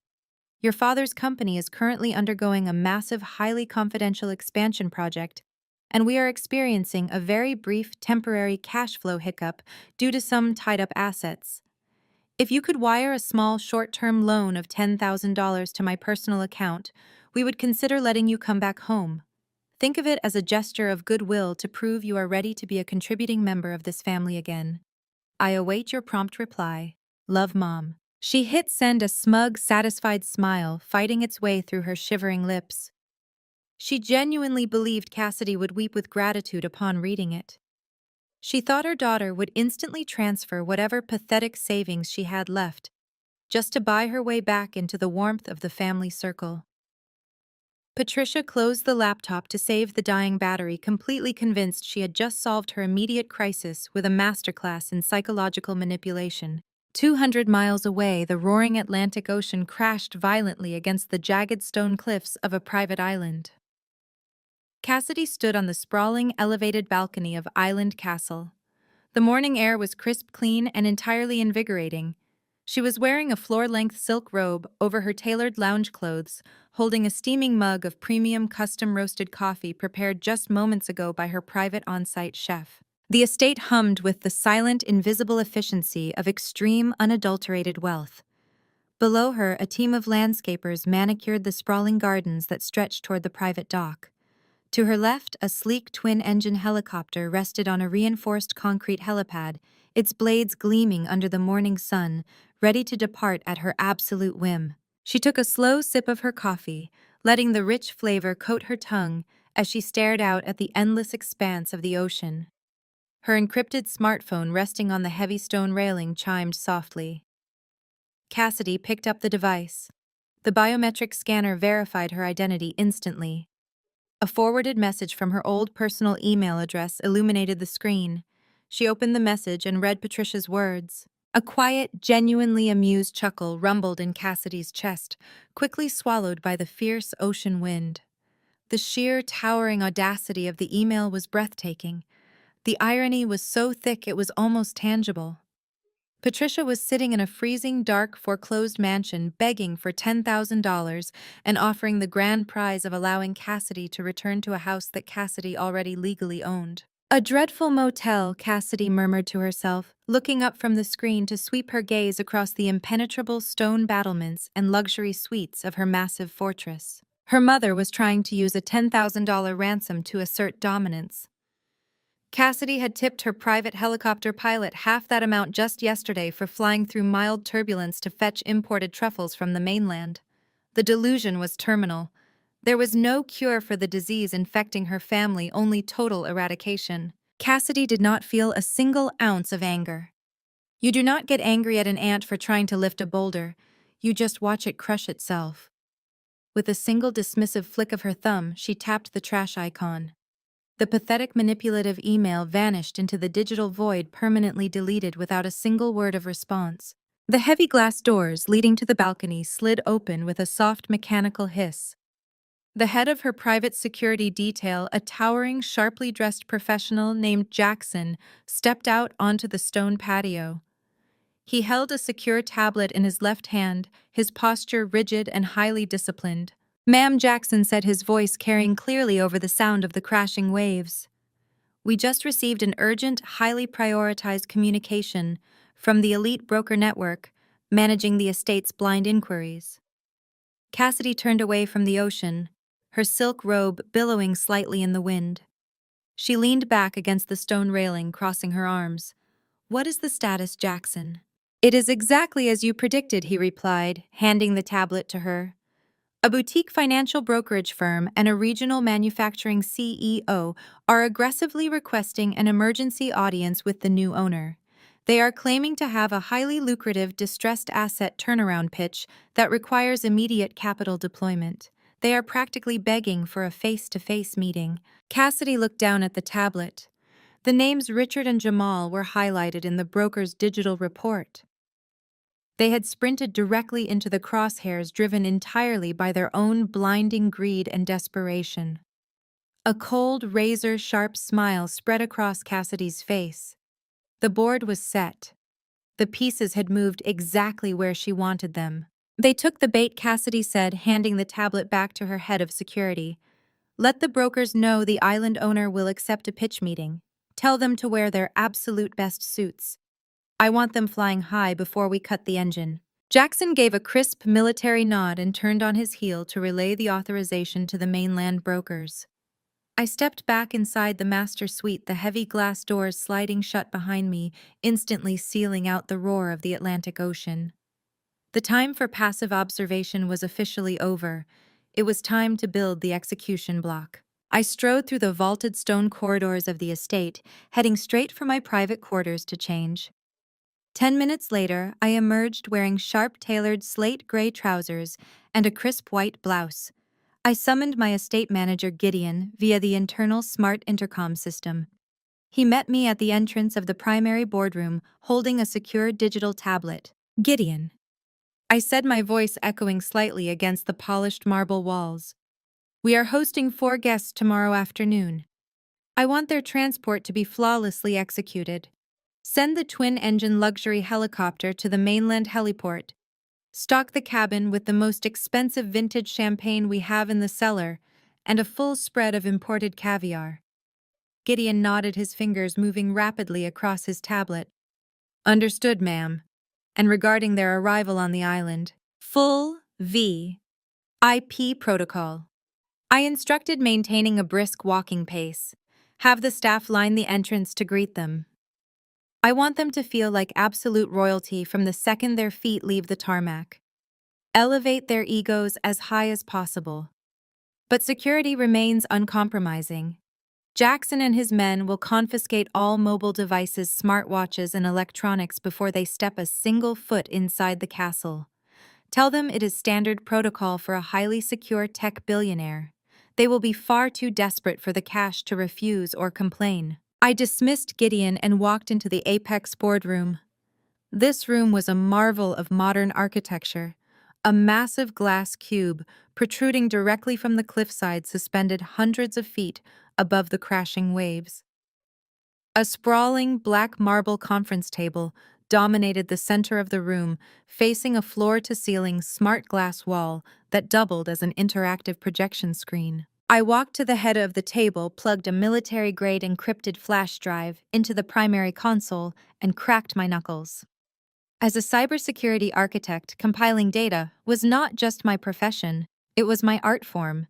And today, my canvas was the total financial destruction of my own family. The smart glass wall flickered to life, bathing the darkened room in a cold blue digital glow.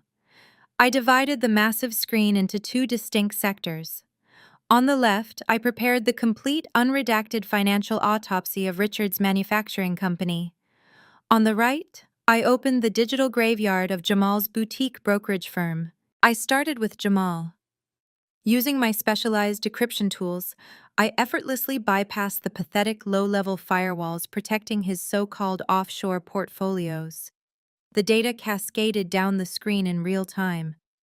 I pulled the official Securities and Exchange Commission subpoena, highlighting the exact dates and the specific federal statutes he had violated. But I did not stop there.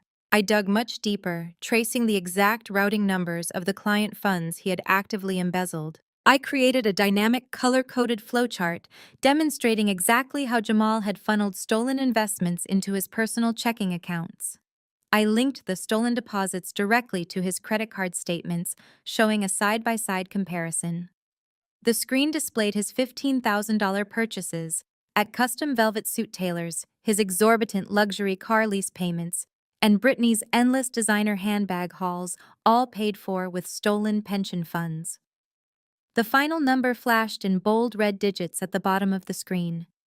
$3.2 million stolen, $0 remaining. Next, I turned my attention to Richard. His corporate bravado was even easier to dismantle.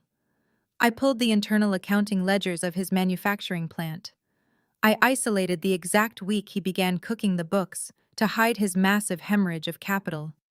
I projected the fraudulent tax returns he had filed for the past 3 years, highlighting his wildly inflated revenue projections.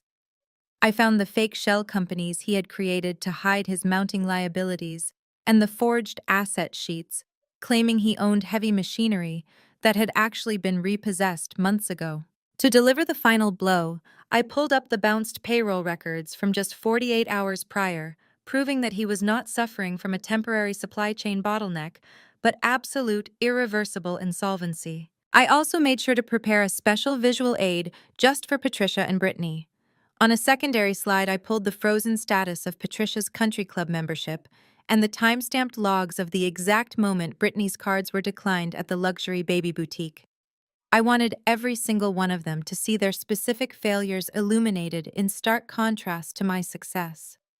I wanted them to realize that while they were desperately grasping at fake status symbols, I was quietly holding the keys to the entire kingdom. I stepped back, crossing my arms as my eyes scanned the massive wall of financial sins. The data was completely airtight. It was a masterpiece of undeniable guilt. There were no loopholes, no excuses, and absolutely no alternate narratives they could spin. When they sat in this room and looked at this screen, they would be looking into a harsh, high-definition mirror that reflected the ugly, pathetic truth they had spent their entire lives running from. I typed a final command into the console, linking the entire presentation to a single discrete remote control hidden under the lip of the marble table.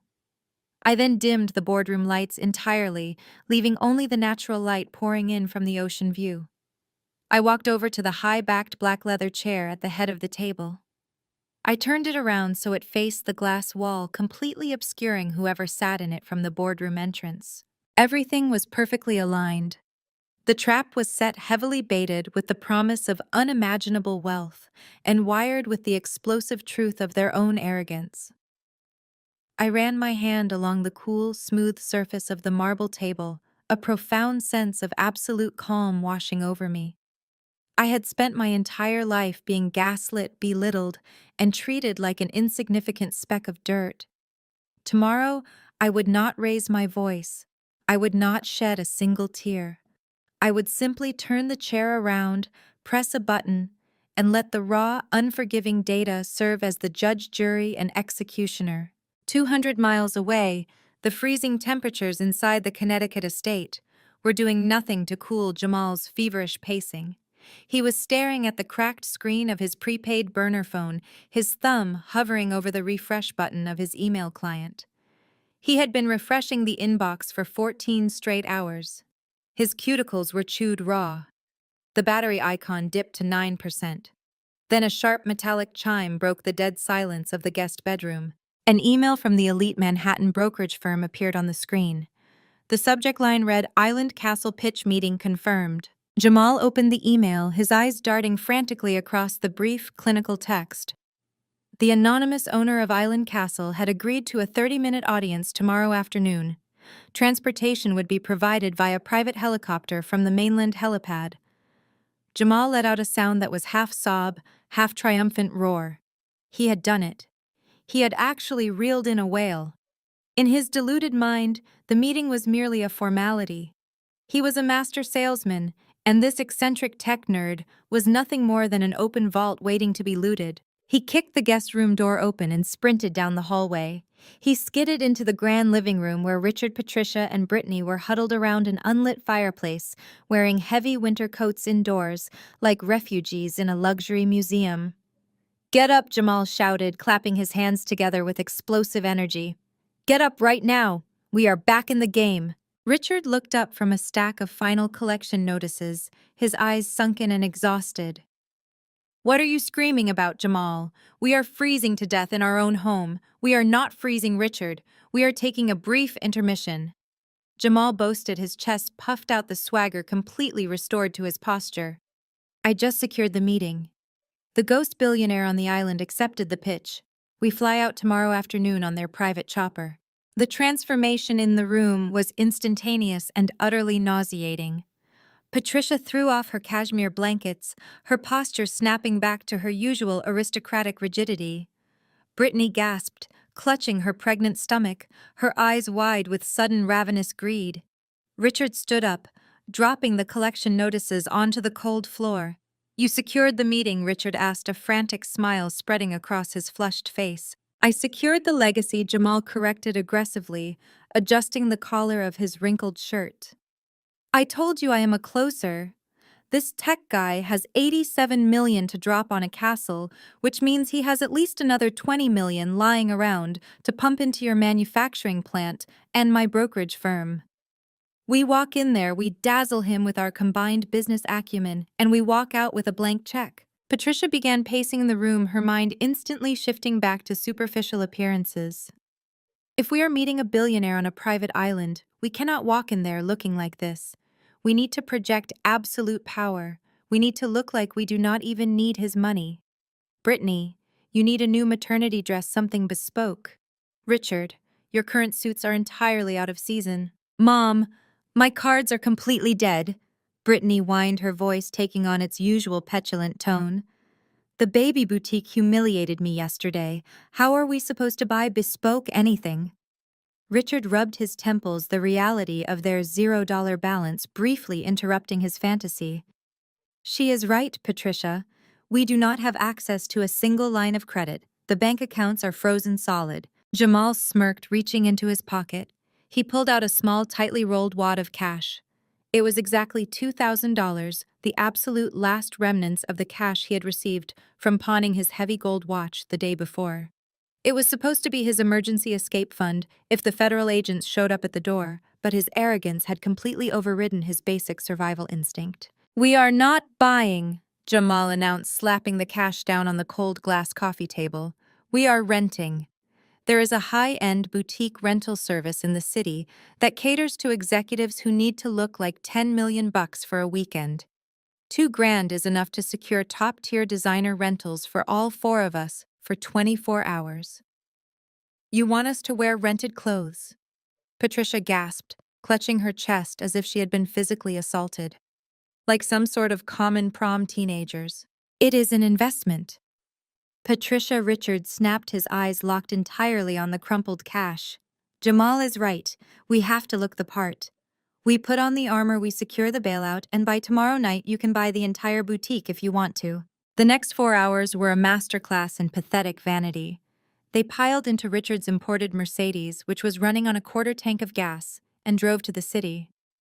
They walked into the rental boutique, acting as if they owned the building. Patricia demanded the staff bring her their most exclusive Chanel pieces. Brittany threw a fit until they found a silk maternity gown that perfectly accentuated her baby bump.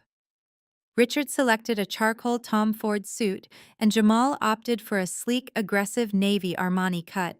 They handed over the entire $2,000, emptying their collective net worth down to literally 0 cents. They drove back to the freezing Connecticut estate carrying garment bags worth more than their current bank accounts. That night they did not pack. They rehearsed. In the freezing dark living room, illuminated only by the flashlight on Jamal's burner phone, they practiced their lies. Jamal paced back and forth, delivering his fraudulent pitch about high-yield secondary markets and explosive offshore returns. Richard practiced his firm handshake and his authoritative tone, memorizing fake statistics about his dead manufacturing company. Brittany practiced looking like the perfect wealthy mother-to-be. They hyped each other up into a state of absolute frenzy. They convinced themselves that this anonymous billionaire was simply a naive nerd who would be mesmerized by their high society charm and polished business jargon. They completely forgot about the eviction notice sitting on the dining room table. They completely forgot about the frozen bank accounts and the massive fraud investigations. They were entirely focused on the golden parachute waiting for them on the island. They went to sleep in their heavy winter coats, shivering in the dark, but their minds were filled with visions of private jets and endless credit limits. They had bet their very last dime on a theatrical performance, entirely oblivious to the fact that they had just purchased front-row tickets to their own execution. The morning light broke through the frosted windows of the Connecticut estate, waking them from their freezing slumber. They did not have the luxury of hot showers or a warm breakfast. Instead, they quickly stripped off their heavy winter coats and stepped into their rented designer armor. The house was a miserable icebox, an undeniable monument to their failure, yet they paraded around the dark hallways as if preparing for a royal coronation. Richard aggressively adjusted his charcoal suit, checking his reflection in the hallway mirror to ensure the flawless tailoring hid his recent weight loss and the deep, exhausted bags under his eyes. Patricia smoothed the wrinkles from her Chanel ensemble, pretending the lack of running water was merely a minor inconvenience rather than a glaring sign of absolute ruin. Brittany wriggled into her bespoke silk maternity gown, complaining loudly about the chill biting at her ankles, while Jamal meticulously checked his reflection, ensuring his navy Armani cut looked sharp enough to mesmerize a reclusive tech mogul. They piled into the Mercedes, holding their breath as Richard turned the key. The engine sputtered before finally roaring to life, the fuel gauge resting terrifyingly below the empty line. They drove the last fumes of gas to the mainland private heliport, in complete silence, terrified that a single wrong turn would leave them stranded on the side of the highway in rented clothes they could not afford to replace. When they pulled up to the private aviation terminal, their collective breath hitched. Sitting on the pristine tarmac was a massive twin-engine black helicopter. It looked like a military-grade transport vehicle wrapped in pure, unadulterated luxury.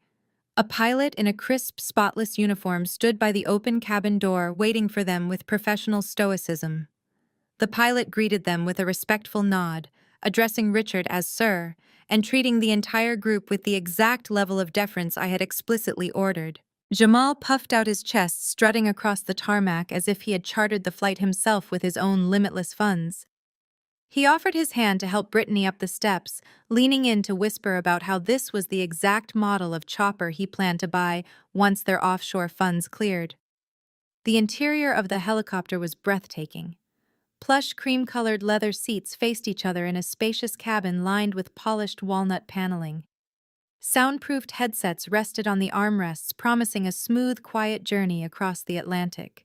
Richard sank into his seat, letting out a long, heavy sigh of relief. This was the environment he believed he was fundamentally entitled to. Patricia crossed her legs elegantly, running her manicured hand over the supple leather. Her previous humiliation at the country club was entirely forgotten in the face of this new towering display of wealth. They strapped themselves in their stomachs empty and their bank accounts drained to absolute zero, but their egos inflated to the size of hot air balloons. The helicopter rotors spun to life, creating a powerful hum that vibrated through the floorboards. As they lifted off the ground and banked smoothly toward the open ocean, Jamal noticed a built-in refrigeration console between the seats. He slid the panel open to reveal a silver bucket overflowing with crushed ice. Resting perfectly in the center was a bottle of vintage champagne, flanked by 4 crystal flutes and a small tin of imported caviar.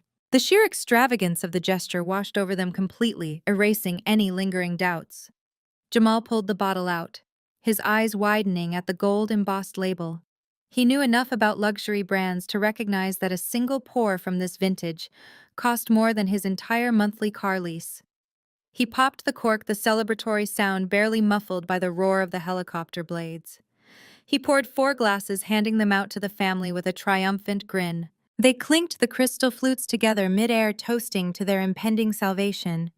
They were sipping $1,000 champagne on an empty stomach, completely oblivious to the fact that the woman they despised had selected that exact bottle to mock their financial starvation. Patricia took a delicate sip, the crisp, expensive liquid warming her chest and fueling her arrogance.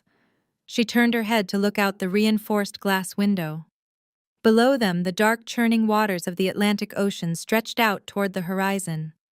The view was magnificent, a perfect backdrop for her resurgent superiority complex. She let out a sharp, genuine laugh, shaking her head as she looked at Richard and Jamal. "Imagine if Cassidy could see us now," Patricia said, her voice dripping with venomous satisfaction over the headset intercom. "She is probably eating instant noodles in a basement while we are flying to a castle."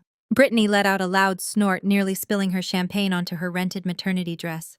"She probably had to pawn her laptop just to pay for a motel room," Brittany added, resting her hand protectively on her pregnant belly. "It is honestly poetic justice. She refused to support this family, and now she gets to watch us ascend to the absolute top tier of society without her." Richard chuckled, taking a generous scoop of the caviar with a pearl spoon. "She made her bed, Patricia. Let her sleep in it. We have a billionaire to impress. We do not have time to worry about a resentful dropout." Jamal swirled the champagne in his glass, leaning forward to look out the window. "Exactly, Richard. We walk into this meeting, we project absolute dominance, and we take control of the narrative. This tech guy has $87 million to throw at a rock in the ocean. He is going to be begging us to manage his liquid capital by the time I finish the pitch deck. I am going to secure a $10 million injection before we even finish the appetizers." Patricia nodded enthusiastically, taking another sip of her drink. "We just need to remind him of our social pedigree. New money always craves the validation of old money. We give him a taste of our class and he will hand over the checkbook just to feel like he belongs in our exclusive circle." The helicopter banked slightly, cutting through a low bank of dense coastal clouds. As the gray mist cleared, a massive, imposing structure materialized on the horizon. Island Castle loomed out of the dark ocean like a fortress ripped from a cinematic masterpiece. Jagged stone cliffs rose vertically from the churning waves topped by sprawling battlements and hyper-modern glass architecture.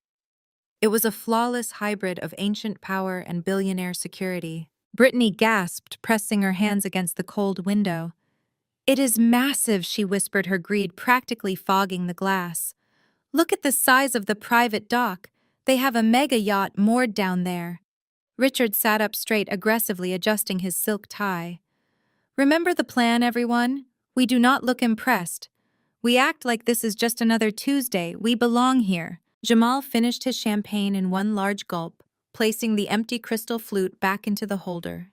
He cracked his knuckles, rolling his shoulders to loosen the tension in his rented Armani suit. "I am ready to close this deal. Let us go take this nerd for everything he is worth." The helicopter descended smoothly, its massive rotors whipping the coastal wind into a frenzy, as the reinforced concrete helipad of Island Castle rushed up to meet them. The landing gears touched down with a heavy, satisfying thud.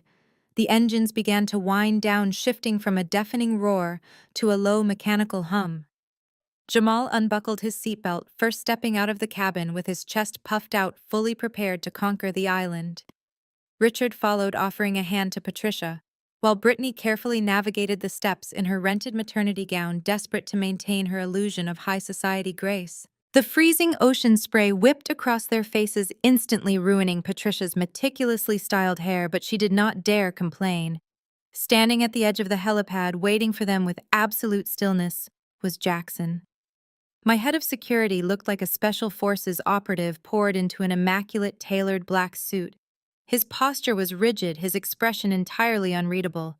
Flanking him were two more security personnel, identical in their sharp, intimidating presence. "Welcome to Island Castle, Jackson," said his voice, booming effortlessly over the sound of the ocean waves crashing against the jagged cliffs below.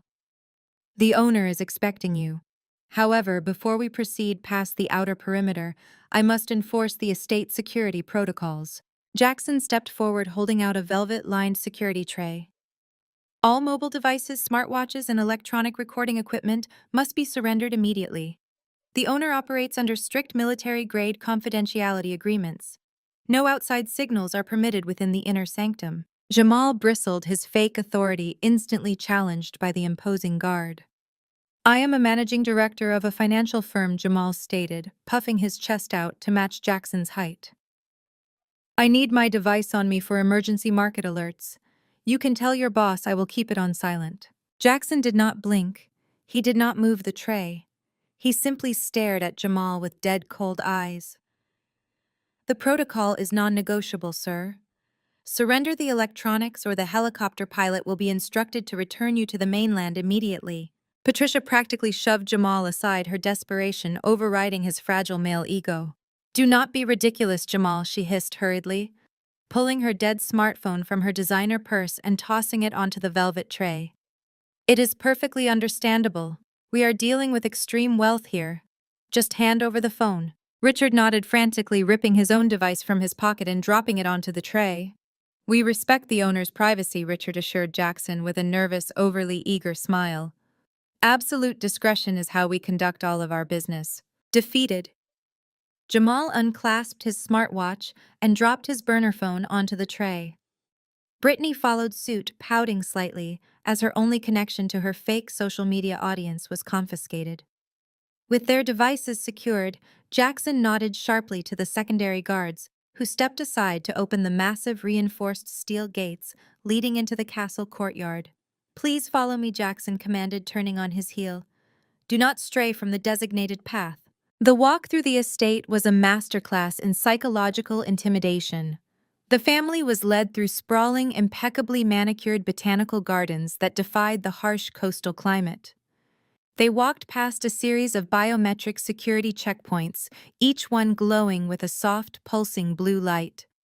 The walls of the outer corridors were constructed from imported dark stone, adorned with genuine, priceless, modernist artwork that made the fake antique vases back in their Connecticut mansion look like cheap garage sale finds. Brittany was breathing heavily, the rented silk gown clinging uncomfortably to her pregnant frame, but she forced herself to keep walking without complaint. Her eyes darted wildly across the opulent surroundings, silently calculating the sheer net worth required to maintain this level of isolated luxury. Patricia walked beside Richard, her manicured fingers gripping his arm so tightly her knuckles were white. She was vibrating with a toxic mix of intense intimidation and ravenous greed. This was the exact lifestyle she felt she inherently deserved, and she was already imagining herself sipping tea on the private docks. Richard wiped a fresh bead of cold sweat from his upper lip. His rented charcoal suit felt stifling in the climate-controlled halls.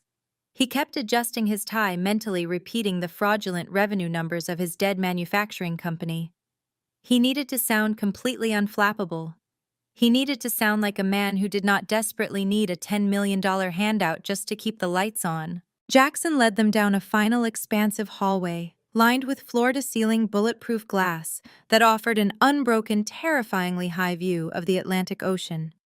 At the end of the corridor stood a pair of massive, imposing black oak doors. "The boardroom," Jackson announced, stopping directly in front of the doors. He pressed his thumb against a digital scanner seamlessly integrated into the wood. A mechanical lock clicked open with a heavy, satisfying thud. "The owner will see you now." Jackson pushed the double doors open, gesturing for the four of them to enter. They stepped into the room and their collective breath hitched in their throats. The boardroom was an architectural marvel, a colossal glass cube extending directly out over the cliff edge. It felt as though they were suspended entirely in midair above the churning ocean. The natural light was intense, bouncing off a sprawling 30-foot black marble conference table that commanded the center of the room. There were no assistants. There were no junior executives. The room was perfectly unnervingly silent, save for the muffled sound of the waves crashing hundreds of feet below. At the absolute far end of the long marble table, positioned against the massive glass wall facing the ocean, sat a high-backed black leather executive chair. The chair was turned completely away from the entrance, presenting only its dark leather back to the arriving guests. The person sitting in it was entirely obscured from view. The family stood frozen at the opposite end of the table. Their rented shoes sank into the plush, dark carpet. They did not dare take a seat without being invited. The atmosphere in the room was so thick with tension, it felt practically suffocating. Jamal leaned slightly toward Richard, keeping his voice to an almost imperceptible whisper. "Let me do the talking first. I will hook him with the offshore yields, then you come in with the infrastructure play. Just project power." Richard gave a stiff, jerky nod, his throat completely dry. Patricia stood perfectly upright, wearing her most polished aristocratic smile, ready to charm the eccentric billionaire the second he turned around. Brittany smoothed the front of her dress, practicing a look of serene, wealthy motherhood. They stood shoulder to shoulder, a unified front of absolute frauds. Their bank accounts were empty, their credit was destroyed, their reputations were hanging by a single frayed thread. But in this exact moment, they still believed they were the smartest people in the room. They held their breath, their hearts pounding in unison, waiting for the mysterious billionaire to turn around so they could pitch the lies that would save their lives. The heavy leather chair began to rotate.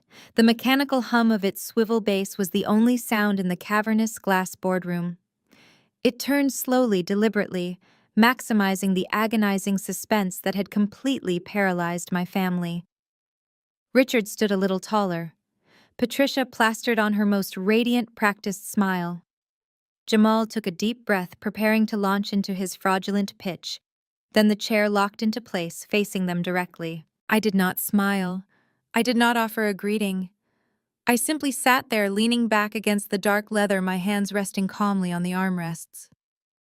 I was wearing a bespoke, razor-sharp, slate-gray power suit, tailored to absolute perfection. My hair was styled in a sleek, uncompromising cut, and my posture radiated the kind of absolute, untouchable authority that cannot be faked. The reaction was instantaneous and profoundly satisfying. The eager, desperate smiles melted off their faces like wax held to a flame. Patricia let out a strangled, high-pitched gasp, her manicured hand flying up to cover her mouth.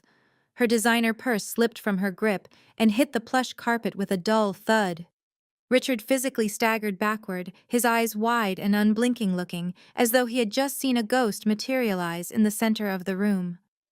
Brittany froze entirely, her mouth hanging open in a silent comical circle of pure shock. For 10 agonizing seconds, nobody breathed. The cognitive dissonance in the room was so thick it was almost suffocating. Their brains simply could not process the visual information they were receiving. The woman sitting in the billionaire chair was supposed to be a pathetic homeless dropout crying in a cheap motel.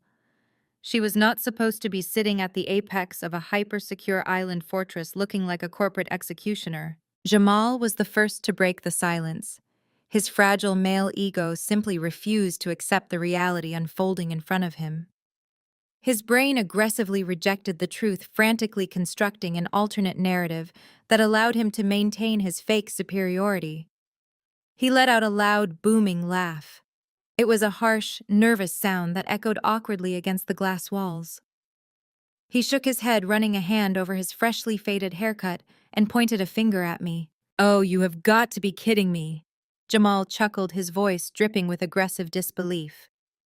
"Cassidy, seriously, you work here?" Richard blinked rapidly, grasping onto Jamal's delusion like a drowning man grabbing a life preserver. He let out a shaky breath, aggressively adjusting his silk tie. "Of course," Richard muttered, his voice trembling slightly. "Of course she works here. She does computer work. She must be on the IT staff or something." Patricia recovered her aristocratic posture instantly, her shock transforming into blistering, self-righteous anger. She glared at me, her eyes flashing with pure venom. "Cassidy, what on earth are you doing sitting in that chair?" Patricia hissed, her voice echoing sharply across the long marble table. "Get up immediately. Do you have any idea how important this meeting is? We are here to see the owner of this island. If your employer walks in and sees you playing pretend in his boardroom, you will be fired on the spot." Brittany scoffed loudly, rolling her eyes and crossing her arms over her rented maternity gown. "Honestly, this is so typical," Brittany whined. "We fly all the way out here for a multi-million-dollar business pitch, and my sister is the glorified receptionist. Cassidy, stop trying to ruin our moment. Go get your boss right now. Tell him Richard and Jamal are ready to present, and bring us some sparkling water while we wait. My feet are killing me." Jamal took a confident step forward, leaning his knuckles against the edge of the black marble table. He flashed me his signature predatory smile, the exact same smile he wore when he threw that $100 bill onto my dinner plate. "Come on, Cass," Jamal said, using that patronizing nickname I despised. "The joke is over. You had your fun sitting in the big chair. Now be a good assistant and go fetch the billionaire. We have very serious high-level financial matters to discuss, and we do not have time to play games with the help." I did not move. I did not blink. I did not utter a single word in response to their pathetic, desperate barrage of insults. Their arrogance was blinding them to the obvious truth. They were standing in a fortress that required military-grade clearance to enter, yet they somehow believed a low-level assistant could casually commandeer the master boardroom. I let them drown in their own stupidity for a few moments longer, savoring the absolute silence I maintained in the face of their demands. Slowly, I reached into the inner pocket of my tailored suit jacket. My movements were calm, deliberate, and entirely devoid of urgency. I withdrew a thick, heavy document printed on premium watermarked legal parchment. It was the master deed to Island Castle. I placed the document flat on the polished black marble surface of the table. I placed my fingertips on the edge of the heavy parchment. With one smooth, forceful push, I slid the document down the center of the massive table. The thick paper made a sharp hissing sound as it glided across the smooth stone. It traveled the entire 30-foot length of the table, slowing down perfectly before coming to a gentle halt directly in front of Jamal and Richard. "Look at it," I thought to myself, maintaining my absolute icy silence. "Look at the reality you refuse to accept." Jamal frowned, highly annoyed by my refusal to speak. He looked down at the document resting near his hands. Richard leaned in closer, squinting to read the elegant, bold typography printed at the very top of the page. The room grew impossibly quiet. Only the sound of the ocean crashing against the cliffs outside filled the silence. Jamal reached out and picked up the document. His eyes scanned the first few lines. I watched his face closely, waiting for the exact moment the illusion shattered. It happened in an instant. The arrogant smirk vanished from his lips, replaced by a slack-jawed expression of absolute, unadulterated horror. The blood drained entirely from his face, leaving his skin a sickly ashen gray. His hands began to shake so violently that the heavy parchment rattled in his grip. "What does it say?" Richard demanded, his voice cracking with sudden, uncontrollable panic. "Jamal, what is it?" Jamal could not speak. His throat worked silently as his eyes remained glued to the bold, capitalized letters near the bottom of the page. He was staring directly at the purchase price. $87 million, paid in full. And right below that staggering, impossible number was the undisputed, legally binding signature of the sole proprietor, Cassidy. Jamal dropped the document onto the table as if the paper itself had caught fire. He stumbled backward, his legs giving out slightly, forcing him to catch his balance against Richard. He looked up at me, sitting perfectly still at the head of the table, bathed in the natural light pouring in from the ocean view. The terrifying, crushing truth finally penetrated his thick skull. There was no eccentric tech nerd. There was no ghost investor coming to save them. The billionaire they had flown out here to beg for their survival was the exact same woman they had mercilessly evicted from her own home. I did not give them a single second to process the monumental weight of their own stupidity. Before Richard could formulate a pathetic excuse, or Patricia could attempt to backtrack her insults, I reached under the lip of the black marble table and pressed a hidden button. The motorized blackout shades descended seamlessly over the floor-to-ceiling windows, plunging the room into an intense cinematic twilight. A heartbeat later, the massive smart glass wall directly behind me flared to life, casting a stark, icy blue light across their terrified faces. "Welcome to your pitch meeting," I said, my voice echoing with absolute clinical detachment. "You came here seeking a $10 million bailout to rescue a highly lucrative distressed asset turnaround. You claim to be titans of industry, so let us do what any responsible billionaire investor does before deploying capital. Let us conduct a thorough due diligence review of your actual net worth." I clicked the discreet remote in my hand. The left half of the massive glass screen populated with a highly detailed, color-coded flowchart. At the very top, blazing in high definition, was a scanned copy of a formal federal document. Jamal let out a choked gasp, his knees finally giving out completely. He collapsed heavily into one of the plush leather boardroom chairs, his rented Armani suit suddenly looking like a cheap costume. He stared at the screen, his mouth opening and closing like a suffocated fish. His hands gripped the armrest so tightly, his knuckles turned entirely white. "This is a subpoena from the Securities and Exchange Commission," I narrated, pacing slowly back and forth in front of the illuminated wall.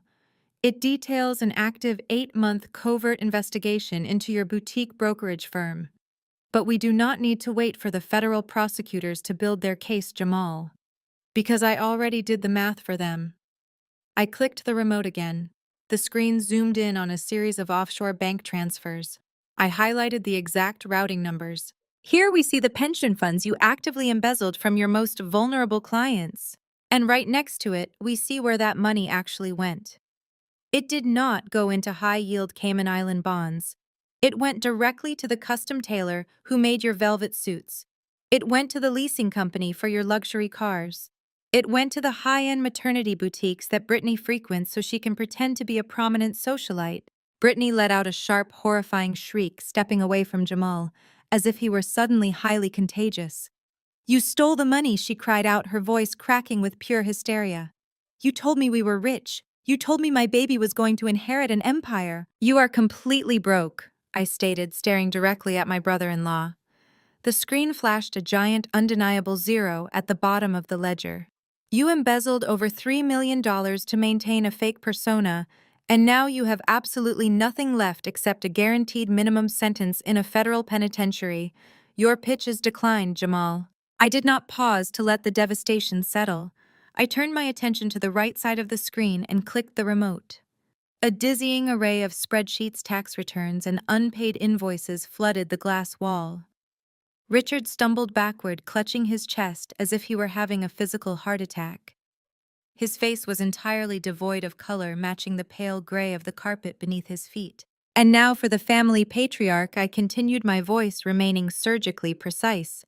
"Richard, you came here to sell me on a temporary supply chain bottleneck. You came to tell me that your manufacturing plant just needed a bridge loan to unlock massive infrastructure value. I clicked the remote, bringing up a massive red graph that charted a catastrophic downward spiral. This is your internal accounting ledger for the past 36 months, I explained, pointing at the free-falling red line. You have been actively cooking the books to hide a massive, uncontrollable hemorrhage of capital. You filed fraudulent tax returns claiming inflated revenues to secure secondary loans you had no intention of repaying. Here is the asset sheet claiming you own heavy machinery that was actually repossessed by creditors half a year ago. And here in bold red ink are the bounced payroll checks from just 2 days ago that caused your entire factory floor to walk out. Richard was hyperventilating, his hands shaking violently as he stared at the undeniable proof of his total failure. Patricia grabbed his arm, her fingernails digging into his rented charcoal suit.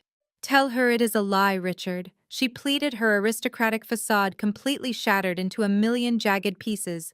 Tell her the business is fine. Tell her we have assets. He cannot tell you that, Mom, I interjected, pulling up one final document on the screen. Because he knows I have the exact notice of default that was delivered to the Connecticut estate yesterday morning. The same estate you currently have no gas or electricity running to. The company is completely insolvent. You are not experiencing a temporary cash flow hiccup. You are entirely, irreversibly bankrupt. Patricia let out a wretched sob, her knees buckling slightly as the full weight of their poverty crashed down upon her. She looked at the giant blue screen as if it were an oncoming train. Her social standing, her country club memberships, her entire identity had just been vaporized into digital dust. I turned off the projector. The room plunged back into twilight for a brief second before the blackout shades automatically retracted, flooding the boardroom with blinding natural sunlight from the ocean once again. The bright light felt harsh and unforgiving, exposing every single drop of sweat on Jamal's forehead and every terrified deep wrinkle on Richard's face. I walked back to the head of the table and leaned against my leather chair. I looked at the four of them. They looked like completely different people from the arrogant, sneering family who had boarded a helicopter just an hour ago. Their rented clothes looked ridiculous. Their postures were broken. Their towering egos had been surgically extracted and pulverized right in front of their eyes. The financial autopsy was complete. It had taken me exactly 4 minutes to completely dismantle the illusions they had spent decades building. I had not raised my voice once. I had not called them a single derogatory name. I simply let the numbers do the talking, and the numbers proved that they were nothing more than parasitic frauds.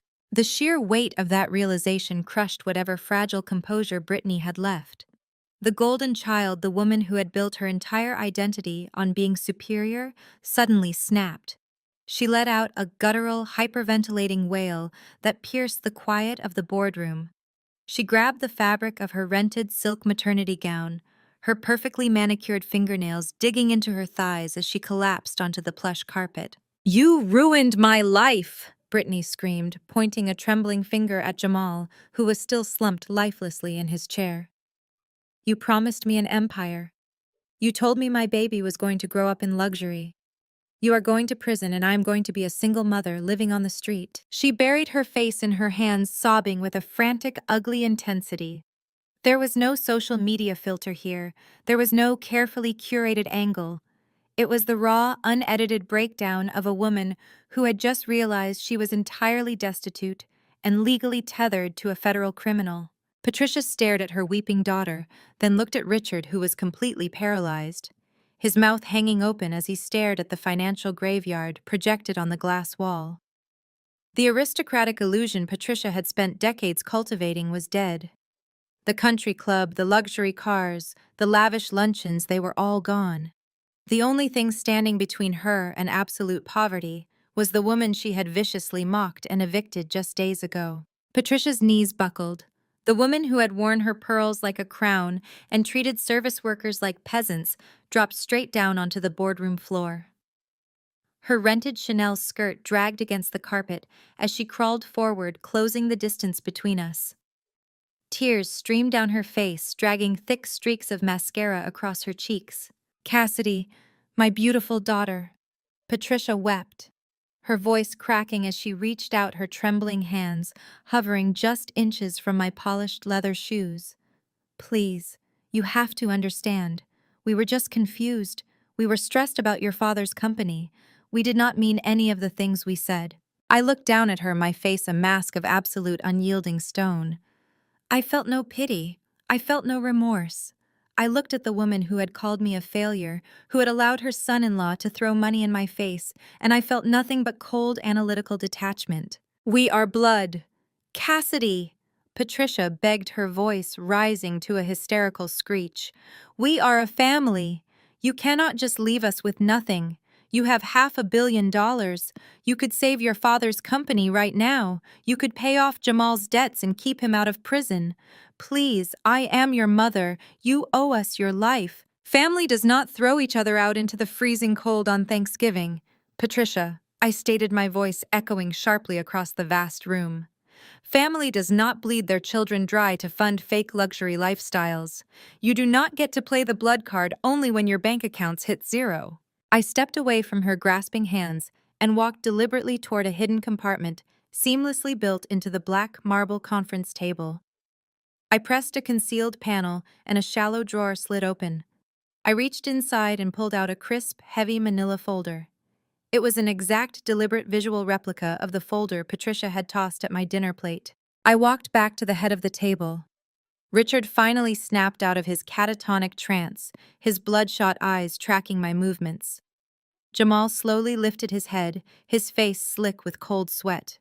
Patricia scrambled up from the floor, leaning heavily against the table for support, her breath catching in her throat. I placed the manila folder flat on the polished stone. With one smooth, forceful push, I slid it directly down the center of the massive table. It glided across the surface and bumped gently against Richard's hands. "What is this?" Richard whispered, his voice completely broken, sounding like a frightened child rather than a corporate titan. "I bought the bank's debt." I announced, my words slicing through the room like a scalpel. "When your automated mortgage payment bounced, the bank demanded a balloon payment of $120,000 to halt the foreclosure. You spent your last $2,000 renting those pathetic clothes, so you obviously missed the deadline. I stepped in this morning. I paid the bank in full and acquired the deed to the property." Richard opened the folder with shaking fingers. He stared at the legal transfer of ownership. The color drained from his face entirely as the reality set in. "I now officially own the Connecticut estate." I continued, maintaining eye contact with my father. "And as the new owner, I am enforcing the exact same standards you established. You have exactly 48 hours to pack your things and get out of my house." Patricia let out a horrifying shriek, covering her ears, as if trying to physically block out my words. "You cannot do this," she wailed. "Where will we go? We have no money. We have no credit." "You will figure it out," I said, perfectly mirroring the cold tone Richard had used on me. "You are adults. Stop acting like you are the victims here. You are guests in the legacy that I actually built, and your welcome has officially worn out. If I find a single scratch on the walls or a single piece of your garbage left behind, I will personally send my security team to drag you out onto the street." Brittany continued to sob on the floor, rocking back and forth, entirely incapable of processing the eviction. Jamal sat frozen, his eyes wide and vacant. He knew he was going to prison, and now he knew he would be leaving his pregnant wife completely homeless in the process. I walked slowly around the edge of the table until I was standing directly next to Jamal. The arrogant finance broker who had tried to humiliate me was now a ruined, sweating mess. I reached into the tailored pocket of my blazer. My fingers brushed against a piece of paper I had kept specifically for this exact moment.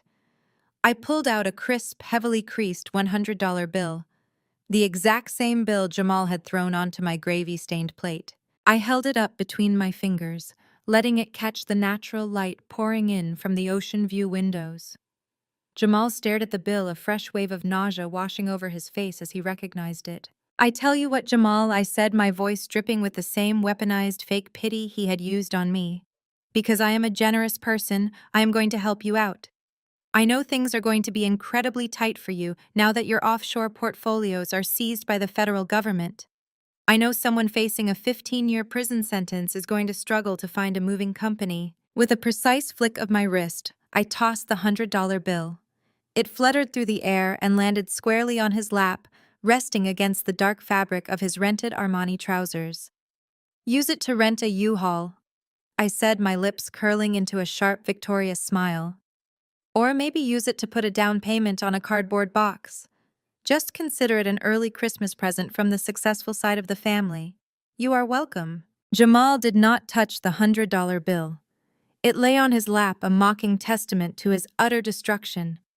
He simply stared at it, his chest heaving with shallow, panicked breaths. The entire room had been drained of its previous manic energy, replaced by the heavy, suffocating atmosphere of a graveyard. They were out of plays, they were out of lies, they were entirely out of time. I stepped back from his chair and walked calmly to the master control panel, seamlessly integrated into the edge of the black marble table. I did not look at any of them. They had ceased to be my family the moment they handed me that eviction notice. Now they were simply unauthorized personnel trespassing on my private property. I placed my finger over the brushed steel security button and pressed it firmly. Less than 2 seconds later, the massive black oak doors swung open. Jackson strode into the boardroom, his face a mask of intimidating professional indifference. Behind him walked 4 additional security operatives, all built like absolute mountains, dressed in immaculate tactical suits. They moved with terrifying precision, fanning out across the room to surround the table. The meeting is concluded, I announced, my voice carrying the finality of a gavel striking wood. Escort these individuals off my island immediately. Ensure they board the helicopter and do not allow them to take a single item that does not belong to them. Patricia let out a fresh, piercing wail, scrambling to her feet. Her rented Chanel skirt caught on the edge of the chair, nearly tripping her as she lunged toward me. Cassidy, please, you cannot send us back there. We have no gas. We have no electricity. The bank will lock the doors. We will be homeless. Jackson stepped smoothly into her path, his broad chest forming an impenetrable wall of muscle between my mother and me. He did not touch her, but his sheer presence forced her to stop dead in her tracks. Step back, ma'am. Jackson ordered, his voice dangerously low. It is time to leave. Richard finally snapped out of his catatonic daze. He stood up, his rented charcoal suit hanging awkwardly off his slumped shoulders. The commanding patriarch who had aggressively banged his fist on my dining room table was entirely gone. In his place was a broken, terrified old man, staring into the abyss of his own failures. Come on, Patricia. Richard whispered, his voice trembling so violently he could barely form the words. It is over. We have to go. Brittany was still on the floor, weeping hysterically into her hands, completely paralyzed by the terrifying reality of her ruined future. 2 of the security guards stepped forward gently but firmly, grasping her by the arms and hoisting her to her feet. She did not fight them. She just sobbed, her mascara completely washed away, leaving her face a splotchy, miserable mess. Jamal stood up slowly, the $100 bill slipping off his lap and fluttering onto the carpet. He did not bother picking it up. He looked completely hollowed out, a dead man walking toward a federal prison sentence. They were marched out of the boardroom in a single pathetic file line. Patricia continued to cry, looking back over her shoulder, desperately hoping to see a shred of hesitation or mercy on my face. She found none. I stood perfectly still, my hands clasped loosely in front of me, watching them go with the cold, analytical detachment of a scientist observing a successful experiment. The heavy oak doors pulled shut behind them with a solid, echoing thud, sealing the room in absolute tranquility once again. The distant, muffled sounds of their cries echoed faintly down the stone corridors for a few moments, growing softer and softer, until they were completely swallowed by the ambient hum of the ocean waves crashing outside. I was alone. The silence in the massive glass cube was profound and beautiful. The discreet side door near the master suite opened with a soft mechanical hiss. Gideon, my estate manager, stepped into the room. He carried a polished silver tray, bearing a single flawlessly crafted crystal flute and an open bottle of the estate's most exclusive rare vintage champagne. He approached me with quiet dignity, placing the tray gently onto the black marble table. "Excellent timing, Gideon," I said, my voice softening now that the performance was officially concluded. "Your guests are currently boarding the transport, ma'am," Gideon replied, pouring the bubbling golden liquid into the crystal flute. "The pilot has confirmed the mainland coordinates. They will be deposited back at the public heliport within 30 minutes. I picked up the glass, the cool crystal feeling heavy and substantial against my fingers. "Thank you. You are dismissed." Gideon bowed his head respectfully and exited the room, leaving me alone in my fortress. I walked slowly toward the floor-to-ceiling smart glass wall, my heels clicking rhythmically against the dark stone. I stopped inches from the glass, looking out over the sprawling manicured gardens and the jagged cliffs dropping off into the churning Atlantic. Down on the helipad, the massive twin-engine helicopter roared to life.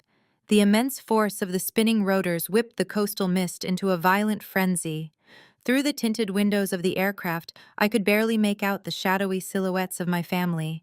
They were flying back to a reality they had created entirely through their own arrogance and greed. They were flying back to frozen bank accounts, locked doors, federal indictments, and total social disgrace. They were returning to a life of absolute ruin, and they had absolutely no one to blame but themselves. I lifted the crystal flute, letting the pale gold champagne catch the bright coastal sunlight. I took a slow, deliberate sip. The vintage was crisp, complex, and tasted like absolute, undeniable victory. The helicopter lifted off the concrete pad, banking sharply against the wind, before accelerating toward the distant mainland horizon. I watched it become a smaller and smaller speck against the gray clouds until it vanished completely from sight. The sky was clear. The island was secure. The toxic anchor that had dragged me down for 33 years was permanently severed and cast into the abyss. I lowered the glass, my reflection staring back at me in the massive window.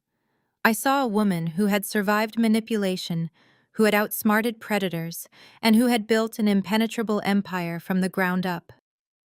I turned away from the glass, walking back toward the center of my boardroom, ready to command the future that belonged entirely to me.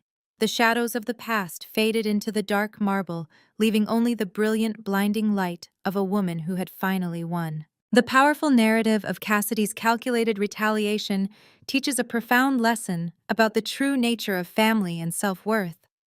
It vividly illustrates that blood relations do not guarantee loyalty, and that true power comes from recognizing your own value, even when those closest to you attempt to diminish it. Cassidy's journey from being the family scapegoat to an empowered billionaire underscores the importance of setting firm boundaries and refusing to allow others' toxic delusions to dictate your reality. It is a reminder that you do not have to absorb cruelty to keep the peace. Have you ever had to establish boundaries with toxic family members to protect your own peace? Share your story in the comments below.